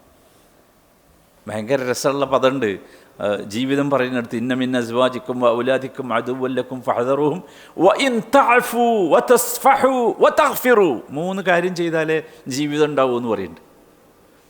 അതിലെ ഒന്നേ ഇവിടെ പറഞ്ഞിട്ടുള്ളൂ. കുടുംബജീവിതം ഉണ്ടാണെങ്കിൽ 3 ചെയ്യണം. ഇവിടെ അഫു മാത്രമാണ് പറഞ്ഞത്. സാമൂഹ്യ ജീവിതത്തിന് അത് മതി. മാപ്പ് കൊടുക്കണം. ഒരിക്കലും പ്രതികാര ബുദ്ധിയോടുകൂടി ചിന്തിക്കുകയോ ആലോചിക്കുകയോ ചെയ്യരുത്. ഫഅഫു അൻഹും. നിങ്ങൾക്ക് സാമൂഹ്യ ജീവിതം വിജയിക്കണോ, കുടുംബജീവിതം വിജയിക്കണോ, മക്കൾ നന്നാകണോ, ഭാര്യ നന്നാകണോ, ഭർത്താവ് നന്നാകണോ, ഇതാ വഴി. പോരാ, അടുത്തത് വസ്തഗ്ഫിർ ലഹും. എന്നോട് തെറ്റ് ചെയ്ത എൻ്റെ കുടുംബത്തോട്, എൻ്റെ മക്കളോട്, എൻ്റെ സമൂഹത്തോട്, എൻ്റെ അയൽവാസികളോട് എനിക്ക് ക്രൂരതയോ വെറുപ്പോ പ്രതികാര വാഞ്ചയോ പാടില്ലെന്ന് മാത്രമല്ല, അള്ളാഹുവേ അവർക്ക് പുറത്തു കൊടുക്കണേ എന്ന് അള്ളാഹിനോട് പ്രാർത്ഥിക്കണം. അതാണ് ഇസ്തിഗ്ഫാർ. പറ്റുമോ? വസ്തഗ്ഫിർ ലഹും. ഇനി മൂന്നാമത്തെ സ്റ്റെപ്പ് ഭയങ്കര, എന്താ അറിയോ? വശാവിർഹും ഫിൽ അംർ. നിങ്ങളുടെ കാര്യങ്ങളിൽ അവരുമായി മുഷാവറ നടത്തണം. അതോടുകൂടി എന്തായി? നിങ്ങൾ ആലോചിച്ച് നോക്കൂ. നമ്മൾ കരുതുന്നത് ശത്രുവാന്നാ. ആ വാക്കേ നമ്മൾക്ക് പറയാനറിയുള്ളൂ. മുഷാവറ പിന്നല്ലേ, അവരോട് കൂടി ആലോചിക്കണം. നമ്മളിങ്ങനെ ചെയ്താലോ? റസൂലുള്ളാഹിക്ക് അള്ളാഹ് പഠിപ്പിച്ചു കൊടുത്ത രീതി അതാണ്. ആ രീതിയാണ് നമ്മൾ ഫോളോ ചെയ്യേണ്ടത്. ഈ രീതി നിങ്ങൾ ആലോചിച്ച് നോക്കൂ. 1 ഫഅഫു അൻഹും, 2 വസ്തഗ്ഫിർ ലഹും, 3 ഫശാവിർഹും ഫിൽ അംർ. ഈ 3 കാര്യങ്ങൾ ചെയ്താൽ ഏത് പ്രശ്നവും അവസാനിക്കും. പരിശോധിച്ച് നോക്കിക്കോ. കാരണം എന്താ? അള്ളാഹ് പറഞ്ഞതാ. മനുഷ്യനെ സൃഷ്ടിച്ചത് അള്ളാഹുവാണ്. ഇത്ര മനോഹരമായി മനുഷ്യൻ്റെ സൈക്കോളജി ഒരു ശക്തിക്കും പറയാൻ കഴിയില്ല. ഇത് 3മല്ലാതെ ജീവിതം വിജയിക്കാൻ വേറെ വഴിയില്ല. ഇത് റസൂലുള്ള പഠിപ്പിച്ചതാണ്. ഏത് സ്ഥലവും നിങ്ങൾ പരിശോധിച്ചു. എന്നിട്ട് റസൂലിനോട് അവസാനം പറഞ്ഞൊരു വാക്കുണ്ട്. ഇതൊക്കെ റസൂല് മരിച്ചുപോയി, പിന്നെ എന്തിനാ ഖുർആനിൽ നമ്മളോടാ? ഫഇദാ അസംത ഫതവക്കൽ അലല്ലാഹ്. നിനക്ക് ജീവിതം വിജയിക്കണമെങ്കിൽ ഒറ്റ വഴിയുള്ളൂ. നീ ഒരു കാര്യം ചെയ്യാൻ തീരുമാനിച്ചാൽ, അസംത എന്നാട്ടോ പറഞ്ഞത്. അസീമത്തിലേക്ക് എത്തുന്നതിന് മുമ്പ് മുസ്ലിം സമൂഹം ചെയ്യേണ്ട ഏറ്റവും പ്രധാനപ്പെട്ടതാണ് എന്ത്? ഇസ്തിഖാറത്ത്. ഇസ്തിഖാറത്തിന് ശേഷം എങ്ങോട്ട് പോകാവൂ? അസീമത്തിലേക്ക്. അസീമത്ത് എന്ന് പറഞ്ഞാൽ അവസാന തീരുമാനമാണ്, അന്ത്യ തീരുമാനം. ഈ അന്ത്യ തീരുമാനത്തിന് മുമ്പ് ദുആഉൽ ഇസ്തിഖാറ പഠിപ്പിച്ചു തന്നു, സലാത്തുൽ ഇസ്തിഖാറ പഠിപ്പിച്ചു. നമ്മൾ വിശദീകരിച്ചാൽ നിങ്ങൾക്ക് അറിയാലോ. എന്നിട്ട് വേണം എവിടേക്ക് പോകാൻ? അസീമത്തിലേക്ക് പോയാലോ? അസീമത്ത് എന്താ? ഡിസിഷനാണ്.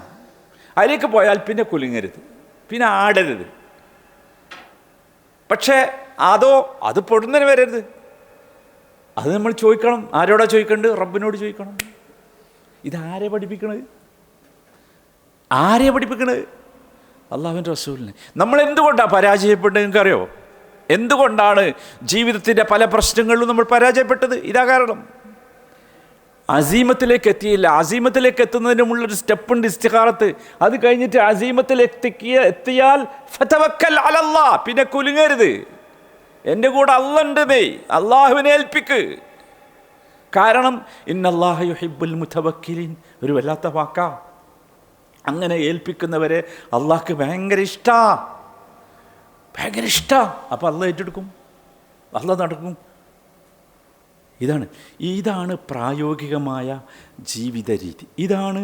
നോക്കൂ, എപ്പോഴും ശ്രദ്ധിക്കുക. ഒരു ഇൻറ്റേർണൽ ഒരു ഡിസിപ്ലിൻ, ഒരു ആന്തരികമായ അച്ചടക്കം എന്ന് പറയുന്നത് എൻ്റെ ജീവിതത്തിൽ വേണം, എൻ്റെ കുടുംബത്തിൽ വേണം, എൻ്റെ സമൂഹത്തിൽ വേണം, എൻ്റെ സംഘത്തിൽ വേണം, എൻ്റെ സംഘടനയിൽ വേണം, എൻ്റെ സ്ഥാപനത്തിൽ വേണം എന്നൊക്കെ ആലോചിക്കുന്നവർ വളരെ കൃത്യമായി ആലോചിക്കേണ്ടതാണ്. അതായിരുന്നു നബി സല്ലല്ലാഹു അലൈഹി വസല്ലമ. ഞാൻ പറഞ്ഞു വന്നത് നബിയുടെ രണ്ടാമത്തേത് മാത്രമാട്ടോ. നിങ്ങൾ മനസ്സിലാക്കണം, 2 പറഞ്ഞുള്ളൂ. ഭയങ്കര അത് സ്നേഹത്തിൽ നിന്ന് വന്ന് വാത്സല്യത്തിലൂടെ നോക്കൂ, അഫുവിലെത്തി, ഇസ്തിഗ്ഫാറിലെത്തി, മുഷാവറയിലെത്തണം. ഞാൻ അവനോട് ചോദിക്കൂല എന്നല്ല പറയേണ്ടത്. അല്ലേ? ഇന്ന് പിതാക്കൾ പോലും മക്കളെക്കുറിച്ച് പറഞ്ഞു, ഞാൻ അവനോട് ചോദിക്കൂല. എന്താ? അവൻ മിസ്ഗൈഡ് ചെയ്യുന്നവർ. മിസ്ഗൈഡ് ചെയ്യുന്ന എങ്ങനെ നമ്മളങ്ങ് തീരുമാനിക്കൽ? മിസ്ഗൈഡ് ചെയ്യുന്നു പറ്റൂല.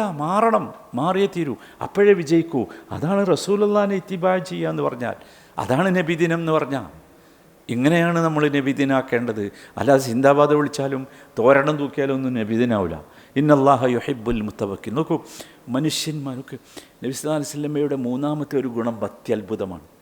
തളർന്ന മനുഷ്യർക്ക് നബി ഒരു കുളിരായിരുന്നു. എത്ര ചരിത്രം അറിയും. റസൂലുള്ളാഹിൻ്റെ മുമ്പിൽ ആരും തളർന്നില്ലല്ലോ.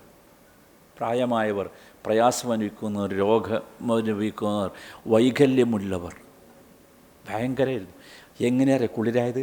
അള്ളാഹുവിൻ്റെ റസൂലിനെ തളർത്തിയിട്ട് എങ്ങനെയാണ് തളർന്നവനെ സഹായിക്കേണ്ടത് എന്ന് പഠിപ്പിച്ചു കൊടുത്തു. അലം യജിദ്ക യതീമൻ ഫആവ. റസൂലുള്ള യതീമായ കഥ നമ്മളിവിടെ ഒരിക്കൽ പറഞ്ഞല്ലോ അല്ലേ? ആ യതീമായ കഥ നിങ്ങൾ കേട്ടില്ലേ? മദീനത്തേക്ക് ഉമ്മാൻ്റെ കയ്യും പിടിച്ചു പോയ കഥ നിങ്ങൾക്ക് ഓർമ്മല്ലേ? ബാപ്പൻ്റെ ഖബറിൻ്റെ അടുത്ത് പോയി നിന്നപ്പോൾ ഉണ്ടായ അവസ്ഥ റസൂലുള്ള പറഞ്ഞിട്ടുണ്ട്. അലം യജിദ്ക യതീമൻ ഫആവ എന്നുള്ള വചനം വന്നപ്പോൾ ഏറ്റവും കൂടുതൽ റസൂല ഓർത്തത് അതാണ്. പറഞ്ഞില്ലേ വവജദക ളാല്ലൻ ഫഹദാ. എന്താ ലാല് എന്ന് പറഞ്ഞാൽ ഹിദായത്ത് കിട്ടാതെ വഴിവഴിച്ചു എന്നല്ല അവിടെ ലാല് പറഞ്ഞ. വവജദക ളാല്ലൻ ഫഹദാ, ആരുണ്ടായില്ല ഗൈഡ് ചെയ്യാൻ. ആരും ഉണ്ടാവില്ല, പ്രയാസപ്പെടും അല്ലേ? നിങ്ങൾ ആലോചിച്ച് നോക്കൂ, ചെറുപ്പക്കാരനായ പിതാവ് അബ്ദുള്ള മരണപ്പെട്ടു. പിന്നെ അബ്ദുൽ മുത്തലിബിൻ്റെ അടുത്തല്ലേ എത്തുന്നത്? നിങ്ങൾ കണ്ടില്ലേ? അബ്ദുൽ മുത്തലിബിൻ്റെ അടുത്തേക്കാണ് പിന്നെ കൊണ്ടുവരുന്നത്. എന്താണ് അതിൻ്റെ അവസ്ഥ? നിങ്ങൾ ആലോചിച്ച് നോക്കൂ. എന്നിട്ട് ഉപ്പാൻ്റെ ഖബറ് കാണാൻ പോയി തിരിച്ചു വരുമ്പോൾ ഉമ്മയും പോയി. ഡബിൾ യതീം, ഉമ്മയും പോയി. നിങ്ങൾ ആലോചിച്ച് നോക്കുക ആ രംഗം. പിന്നെ ആരുമില്ല. ഇനി വായിച്ചു നോക്ക്. വവജദക ളാല്ലൻ. ഇനി എനിക്കാരാള്? അങ്ങനെ ആക്കി റസൂലിനെ സല്ലല്ലാഹു അലൈഹി വസല്ലം. എന്തിനറിയോ? അതാണ് ശരിക്കും എക്സ്പീരിയൻസ്. ജീവിതത്തെ അങ്ങനെ പഠിപ്പിച്ചു. ഫഹദാ എന്നിട്ട് മാറിയല്ല അബ്ദുൽ മുത്തലിബിനെ കൊടുത്തു. പക്ഷേ എത്ര കുറച്ച് ദിവസം അറിയാം അബ്ദുൽ മുത്തലിബിൻ്റെ സംരക്ഷണത്തിൽ? 5-6 മാസം പോയില്ലേ? പിന്നെയും ഒക്കെ ഭയങ്കര പ്രയാസമായിരുന്നു നബിക്ക് സല്ലല്ലാഹു അലൈഹി വസല്ലം. ആമുൽ ഹുസൻ എന്ന് നബി പേരിട്ടില്ലേ? അബൂ താലിബും ഖദീജയും മരിച്ച വർഷത്തെ ആമുൽ ഹുസൻ, ദുഃഖവർഷം. ചരിത്രം അങ്ങനെയാണ് വിളിച്ചത്. അത്രമാത്രം അങ്ങനെ നബി സല്ലല്ലാഹു അലൈഹി വസല്ലം നബി മനസ്സിലാക്കി എങ്ങനെയാണ് എന്ന്. അതുകൊണ്ടാണ് അള്ളാഹുവിൻ്റെ റസൂൽ നോക്ക്, റസൂലുള്ള ജീവിച്ചപ്പോൾ ചുറ്റുഭാഗവുമുള്ള വേദനിക്കുന്ന, പ്രയാസപ്പെടുന്ന, തളർന്ന എല്ലാ മനുഷ്യർക്കും നബി സല്ലല്ലാഹു അലൈഹി വസല്ലമ താങ്ങായി. ഇത് പഠിപ്പിച്ചിട്ടാണ് റസൂലിനോട് പറഞ്ഞത് ഫഅമ്മൽ യതീമ ഫലാ. ഏത് യൂണിവേഴ്സിറ്റിയിൽ നിന്നത് കിട്ടുക? ഫഅമ്മൽ യതീമ ഫലാ തഖ്ഹർ. നോക്കൂ, എൻ്റെ അനുഭവം അങ്ങനെയാണെങ്കിൽ ജീവിതത്തിൽ ഞാൻ വളർന്ന് വലുതായാൽ ഒരു യതീമിനെ ആട്ടാൻ എനിക്ക് കഴിയുമോ? കഴിയൂല. അതാ പഠിപ്പിച്ച് ഫഅമ്മൽ യതീമ ഫലാ തഖ്ഹർ. അടുത്ത വാചകം എന്താ? വഅമ്മസ്സായില ഫലാ തൻഹർ. പറ്റുമോ? വഅമ്മസ്സായില ഫലാ തൻഹർ. ചോദിച്ചു വരുന്ന ഒരുത്തനോട് പോലും പോ എന്ന് പറഞ്ഞ് ഇനി അവനെ ദൂരെയാക്കരുത്. പറ്റൂല. എങ്ങനെ? അവരെയൊക്കെ ചേർത്ത് നിർത്താൻ നബി സല്ലല്ലാഹു അലൈഹി വസല്ലമയെ സ്വന്തം അനുഭവങ്ങളിലൂടെ പരിശീലിപ്പിച്ചു. അതുകൊണ്ടാണ് ഈ ചരിത്രം എഴുതിയ ചരിത്ര തത്വശാസ്ത്രജ്ഞന്മാർ പറഞ്ഞത് എന്താ നിങ്ങൾക്ക്? ചുട്ടുകൊള്ളുന്ന എല്ലാം നശിച്ച് കരിഞ്ഞു പോയ ഒരു പ്രദേശം, ആ പ്രദേശത്തേക്ക് ഒരു ചെറിയ മഴ വന്നതുപോലെയാണ് നബിയെ ആ സമൂഹം അനുഭവിച്ചത്. എന്ത് മനോഹരല്ലേ? ഒരു ചെറിയ മഴ വന്നതുപോലെ. നമ്മൾ സമയം കഴിഞ്ഞ് നമ്മൾ അവസാനിപ്പിക്കണം. നബിയെ ഏറ്റവും കൂടുതൽ വേദനിപ്പിച്ചത് മക്കക്കാരാണ് അല്ലേ? പക്ഷേ നിങ്ങൾ ശ്രദ്ധിച്ചില്ലേ എങ്ങനെയാണ് മക്ക വിജയം, ഫത്ഹ് മക്ക ഉണ്ടായപ്പോൾ മക്കക്കാർ നബിയെ എതിരേറ്റത് എന്ന്? എങ്ങനെ മാറി? നബി എന്തെങ്കിലും കൊടുത്തോ? അത് ശരിക്ക് അല്ലാഹു സുബ്ഹാനഹു വ തആല ഉണ്ടാക്കി കൊടുത്ത ഒരു മാറ്റമാണ്. ഇതായിരുന്നു നബി. നമ്മളെപ്പോഴും മനസ്സിലാക്കുക സഹോദരന്മാരെ, നമുക്ക് അല്ലാഹു ഒരു വേദന തരുന്നുവെങ്കിൽ, ഒരു പ്രതിസന്ധി വരുന്നുവെങ്കിൽ, ഒരുപാട് ആൾക്കാരുണ്ടാവും വേദന അനുഭവിച്ചവർ, പ്രതിസന്ധി, പട്ടിണി കിടന്നവർ, പ്രതിസന്ധി അനുഭവിച്ചവർ, ജോലിയില്ലാതെ കുടുങ്ങിയവർ, രോഗം വന്നപ്പോൾ ചികിത്സിക്കാൻ നിവൃത്തിയിൽ ഒരുപാട് ആൾക്കാരില്ലേ? എന്തിനാറിയത്? എന്തിനാ? നിങ്ങൾക്ക് മാത്രമല്ലല്ലോ, നിങ്ങളെ റസൂലിന് അങ്ങനെ കിട്ടിയില്ലേ? മനസ്സിലാക്കാനാ. എന്ത് മനസ്സിലാക്കാൻ? ഫഅമ്മൽ യതീമ ഫലാ തഖ്ഹർ വഅമ്മസ്സായില ഫലാ തൻഹർ. ഇനി അവസാനത്തെ നിങ്ങൾ വായിച്ച് പൂർത്തിയാക്കണം. എന്താ അവസാനത്തെ വരി? വഅമ്മാ ബിനിഅമതി റബ്ബിക ഫഹദ്ദിസ്. ഞാൻ സത്യം ചോദിക്കട്ടെ നിങ്ങളോട്, ഈ ആയത്തിൻ്റെ അർത്ഥം നിങ്ങൾക്ക് മനസ്സിലായണോ എന്താണെന്നുള്ളത്? വഅമ്മാ ബിനിഅമതി റബ്ബിക ഫഹദ്ദിസ്. എടോ, നീ നിൻ്റെ റബ്ബ് നിനക്ക് നൽകിയ നിഅമത്തിനെ കുറിച്ച് മാത്രമേ സംസാരിക്കാവൂ, മാത്രമേ സംസാരിക്കാവൂ. ഇന്ന് എന്തിനെ പറ്റിയാണ് നമ്മൾ പറയൽ? എന്തിനെ പറ്റിയാണ് പറയൽ? ഒന്നാലോചിച്ച് നോക്കി. എന്താ വർത്താനം എന്ന് നമ്മളോട് ചോദിച്ചാൽ നമ്മളെന്താ പറഞ്ഞു തുടങ്ങൽ? അല്ലേ? എങ്ങനെയുണ്ട് നിങ്ങൾ ശാരീരികാവസ്ഥ എന്ന് ചോദിച്ചാൽ എന്താ പറഞ്ഞു തുടങ്ങൽ? നമുക്ക് റൈറ്റില്ല കുട്ടികളെ പറയാൻ അവകാശമല്ല. നമ്മൾ പറയേണ്ടത് എന്താ? വഅമ്മാ ബിനിഅമതി റബ്ബിക ഫഹദ്ദിസ്. ഞാൻ ചോദിക്കട്ടെ, അള്ളാഹുവിൻ്റെ റസൂൽ അനുഭവിച്ചതിൻ്റെ ഒരു ചെറിയ അംശം ജീവിതത്തിലെ പ്രതിസന്ധികളായി നമുക്ക് ഫീൽ ചെയ്തിട്ട് അനുഭവിച്ചിട്ടുണ്ടോ? അതനുഭവിച്ച പ്രതിസന്ധികളുടെ മേൽ പ്രതിസന്ധികൾ അനുഭവിപ്പിച്ചിട്ട് റസൂലുള്ളാഹിനോട് പറയാ, റസൂലേ അത് പറയാനല്ല, അതൊരു ലൈഫ് എക്സ്പീരിയൻസിന് വേണ്ടി തന്നതാ. നിങ്ങൾ പറയേണ്ടത്, സംസാരിക്കേണ്ടത് വഅമ്മാ ബിനിഅമതി റബ്ബിക ഫഹദ്ദിസ്. നിങ്ങൾ ചരിത്രം പരിശോധിക്കണം. ചരിത്രകാരന്മാരല്ലാതെ അല്ലെങ്കിൽ ഇന്നെപ്പോലെ പ്രസംഗിക്കണ വയല് പറയുന്ന ആൾക്കാരല്ലാതെ വേറെ ആരെങ്കിലും ഏതെങ്കിലും ഒരു സഹാബിയോ റസൂലോ കഷ്ടപ്പെട്ട കഥ അവരാരെങ്കിലും പറഞ്ഞണോ? പരിശോധിച്ച് നോക്കിയേ നിങ്ങൾ. നമ്മളിങ്ങനെ ഭയങ്കരമായിട്ട് കേൾക്കല്ലോ, ബിലാൽ ഇബ്നു റബാഹ പറഞ്ഞണോ? ബിലാൽ റളിയല്ലാഹു അൻഹു എവിടെയെങ്കിലും? ബിലാൽ റളിയല്ലാഹു അൻഹു ചോദിച്ചല്ലോ എങ്ങനെ ഉണ്ടായിരുന്നു എന്ന്. അപ്പോൾ അദ്ദേഹം പറഞ്ഞ വാക്കെന്താ? ഒരു വാചകം വന്നണോ തൊള്ളേന്ന്, വായേന്ന്? അമ്മാർ പറഞ്ഞിട്ടുണ്ടോ? അമ്മാർ ഇബ്നു യാസിർ പറഞ്ഞിട്ടുണ്ടോ? സുമയ്യ പറഞ്ഞിട്ടുണ്ടോ? നമ്മളെ സഹോദരിമാർ കേൾക്കണം. സുമയ്യ റളിയല്ലാഹു അൻഹ പറഞ്ഞിട്ടുണ്ടോ? ഉണ്ടോ? അയ്യോ എന്നുള്ള വാക്ക് നമ്മളെ ഡിക്ഷണറിയിൽ ഉണ്ടാകാൻ പാടില്ല. അയ്യോ, നോ. നമ്മളെടുത്ത് ഇന്നാ ലില്ലാഹി വ ഇന്നാ ഇലൈഹി, അതാണ് നമ്മൾ അയ്യോ. മറ്റേ ഇല്ല നമുക്ക്. അതാണ് റസൂലുള്ളാഹി സ്വല്ലല്ലാഹി അലൈഹി വസല്ലം ലൈഫ് എക്സ്പീരിയൻസാണ് നമ്മൾ എപ്പോഴും നോക്കേണ്ടത്, അങ്ങനെ പഠിക്കേണ്ടത്. അതാണ്. അപ്പോൾ അതുകൊണ്ട് അവസാനിപ്പിക്കുക. എന്നാണ് നബിദിനം എന്ന് ചോദിച്ചാൽ എന്നും നബിദിന. ഇനി മുതൽ എല്ലാ ദിവസവും നബിദിന. ഇങ്ങനെ ആയിരിക്കണം നമ്മുടെ നബിദിനം. മനസ്സിലായി? അല്ലാതെ നിങ്ങൾ ഭയങ്കര വാശിയാണ്, നിസ്കരിക്കുമ്പോൾ അവിടെ ഉയർത്തണം, ഇവിടെ ആക്കണം, അതൊന്നുമല്ല. അല്ലെങ്കിൽ നിസ്കാരം സ്വീകരിക്കൂല, അത് വേറെ വിഷയമാണ്.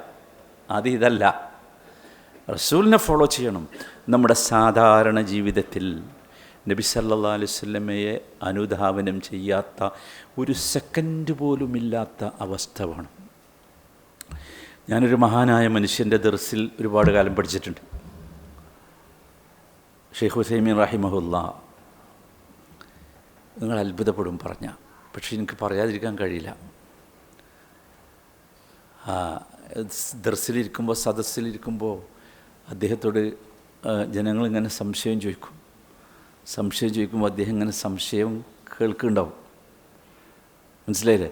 സംശയം കേൾക്കുമ്പോഴും അദ്ദേഹം പറയും സുബ്ഹാനല്ലാഹ്, അൽഹംദുലില്ലാഹ്, അല്ലാഹു അക്ബർ, സുബ്ഹാനല്ലാഹ്, സുബ്ഹാനല്ലാഹ്, അസ്തഗ്ഫിറുല്ലാഹ്, അല്ലാഹുമ്മ സ്വല്ലി അലാ മുഹമ്മദ്. എന്താ മനസ്സിലായി എനിക്ക് വല്ലു? നമ്മൾ അത്ഭുതത്തോടു കൂടി അദ്ദേഹത്തോട് ചോദിച്ചു, ഓ ഷെയ്ഖ് എങ്ങനെയാണ് കേൾക്കുകയും പറയുകയും ചെയ്യണം ഒരേ സമയത്ത്? കാരണം ഇത് ഈ മൈക്രോഫോണുള്ളതുകൊണ്ടേ പുറത്തേക്ക് ഇങ്ങനെ കേൾക്കും. സുബ്ഹാനല്ലാഹ്, അൽഹംദുലില്ലാഹ്, അല്ലാഹു അക്ബർ. അദ്ദേഹം പറഞ്ഞൊരു മറുപടിയുണ്ട്. അള്ളാഹുവിൻ്റെ റസൂലിൻ്റെ നാവിനെക്കുറിച്ച് സഹാബത്ത് വിശദീകരിച്ച് തന്നിട്ടുണ്ട്. അതെന്തായിരുന്നു? റസൂലുള്ളാഹി ഉപദേശം ചെയ്തു, ലാ യസാലു ലിസാനുക റതബൻ മിൻ ദിക്രില്ലാഹ്. അതായിരുന്നു റസൂൽ. ഏതെങ്കിലും ഒരു ദിവസം വട്ടം കൂടിയിരുന്ന് ചെല്ലണേൻ്റെ പേരല്ല കൂട്ടരെ ദിക്ർ അല്ല. ഒരു സെക്കൻഡ് സമയം നമുക്ക് കിട്ടിയാൽ നമ്മുടെ നാവിൽ നിന്ന് വരേണ്ടത് സുബ്ഹാനല്ലാഹ്, അൽഹംദുലില്ലാഹ്. നമ്മുടെ ചിന്ത അതായിരിക്കണം. ഒരു സെക്കൻഡ് കിട്ടിയാൽ നമുക്കിതിങ്ങനെ നീക്കാനേ നേരമുള്ളൂ. എന്നിട്ട് ഏതെങ്കിലും ഒരു ദിവസം പോയി ആഘോഷിച്ചാലൊന്നും റസൂലിനോടുള്ള ഹുബ്ബാവില്ല, സ്നേഹാവില്ല, നബിദിനാവില്ല. നബിദിനാണെങ്കിൽ റസൂൽ ജീവിച്ച മാതിരി ഇങ്ങനെ ജീവിച്ച് അത് കാണിച്ചു തന്നത് സഹാബത്ത് കാണിച്ചു തന്നു, താബിഈകൾ കാണിച്ചു തന്നു, നല്ല നല്ല മഹാന്മാരായ പണ്ഡിതന്മാർ അവരുടെ ജീവിതത്തിലൂടെ നമുക്ക് കാണിച്ചു തന്നു. നമ്മളതിനെ ഫോളോ ചെയ്യാൻ ശ്രദ്ധിക്കണം. അല്ലാഹു തആല ആ രീതിയിൽ റസൂലിനെ ഇത്തിബാഅ് ചെയ്യുന്ന യഥാർത്ഥ സുന്നത്ത് ഉൾക്കൊള്ളുന്ന യഥാർത്ഥ ഭാഗ്യവാന്മാരിൽ അള്ളാഹു നമ്മയൊക്കെ ഉൾപ്പെടുത്തി അനുഗ്രഹിക്കുമാറാകട്ടെ. ലോകത്തിൻ്റെ വിവിധ ഭാഗങ്ങളിൽ, വിശേഷിച്ച് ഫലസ്തീൻ അടക്കമുള്ള പ്രദേശങ്ങളിൽ ദുരിതങ്ങളും പ്രയാസങ്ങളും അനുഭവിക്കുന്ന നമ്മുടെ സഹോദരങ്ങളെ അള്ളാഹു അവർക്ക് നീ ആശ്വാസം നൽകണമേ, സമാധാനം നൽകണമേ. ഫലസ്തീനിലെ ഞങ്ങളുടെ കുട്ടികൾക്ക് റബ്ബേ നീ ഭക്ഷണം നൽകണമേ, വിശാലമായ ഭക്ഷണം അവർക്ക് നീ നൽകണമേ. കഷ്ടപ്പാടുകളിൽ നിന്ന് അവരെ നീ കാത്ത് രക്ഷിക്കണമേ. അള്ളാഹുവിൻ്റെ റസൂലെ, സെക്കൻഡുകൾ മതി റബ്ബേ, ഞങ്ങളിൽ വന്ന എന്തെങ്കിലും തെറ്റുകളുടെ തിന്മകളുടെ കാരണമാണ് പരീക്ഷണമെങ്കിൽ അവയിൽ നിന്നൊക്കെ ഞങ്ങളെ നീ കാത്ത് രക്ഷിക്കണമേ. റബ്ബന ആതിനാ ഫിദ്ദുനിയ ഹസന വഫിൽ ആഖിറതി ഹസനതൻ വഖിനാ അദാബന്നാർ. സല്ലല്ലാഹു വസല്ലമ അലാ സയ്യിദിൽ മുർസലീൻ വഅലാ ആലിഹി വസഹ്ബിഹി അജ്മഈൻ വൽഹംദുലില്ലാഹി റബ്ബിൽ ആലമീൻ. സുബ്ഹാനകല്ലാഹുമ്മ ബിഹംദിക അഷ്ഹദു അൻ ലാ ഇലാഹ ഇല്ലാ അൻത അസ്തഗ്ഫിറുക وأتوب إليه.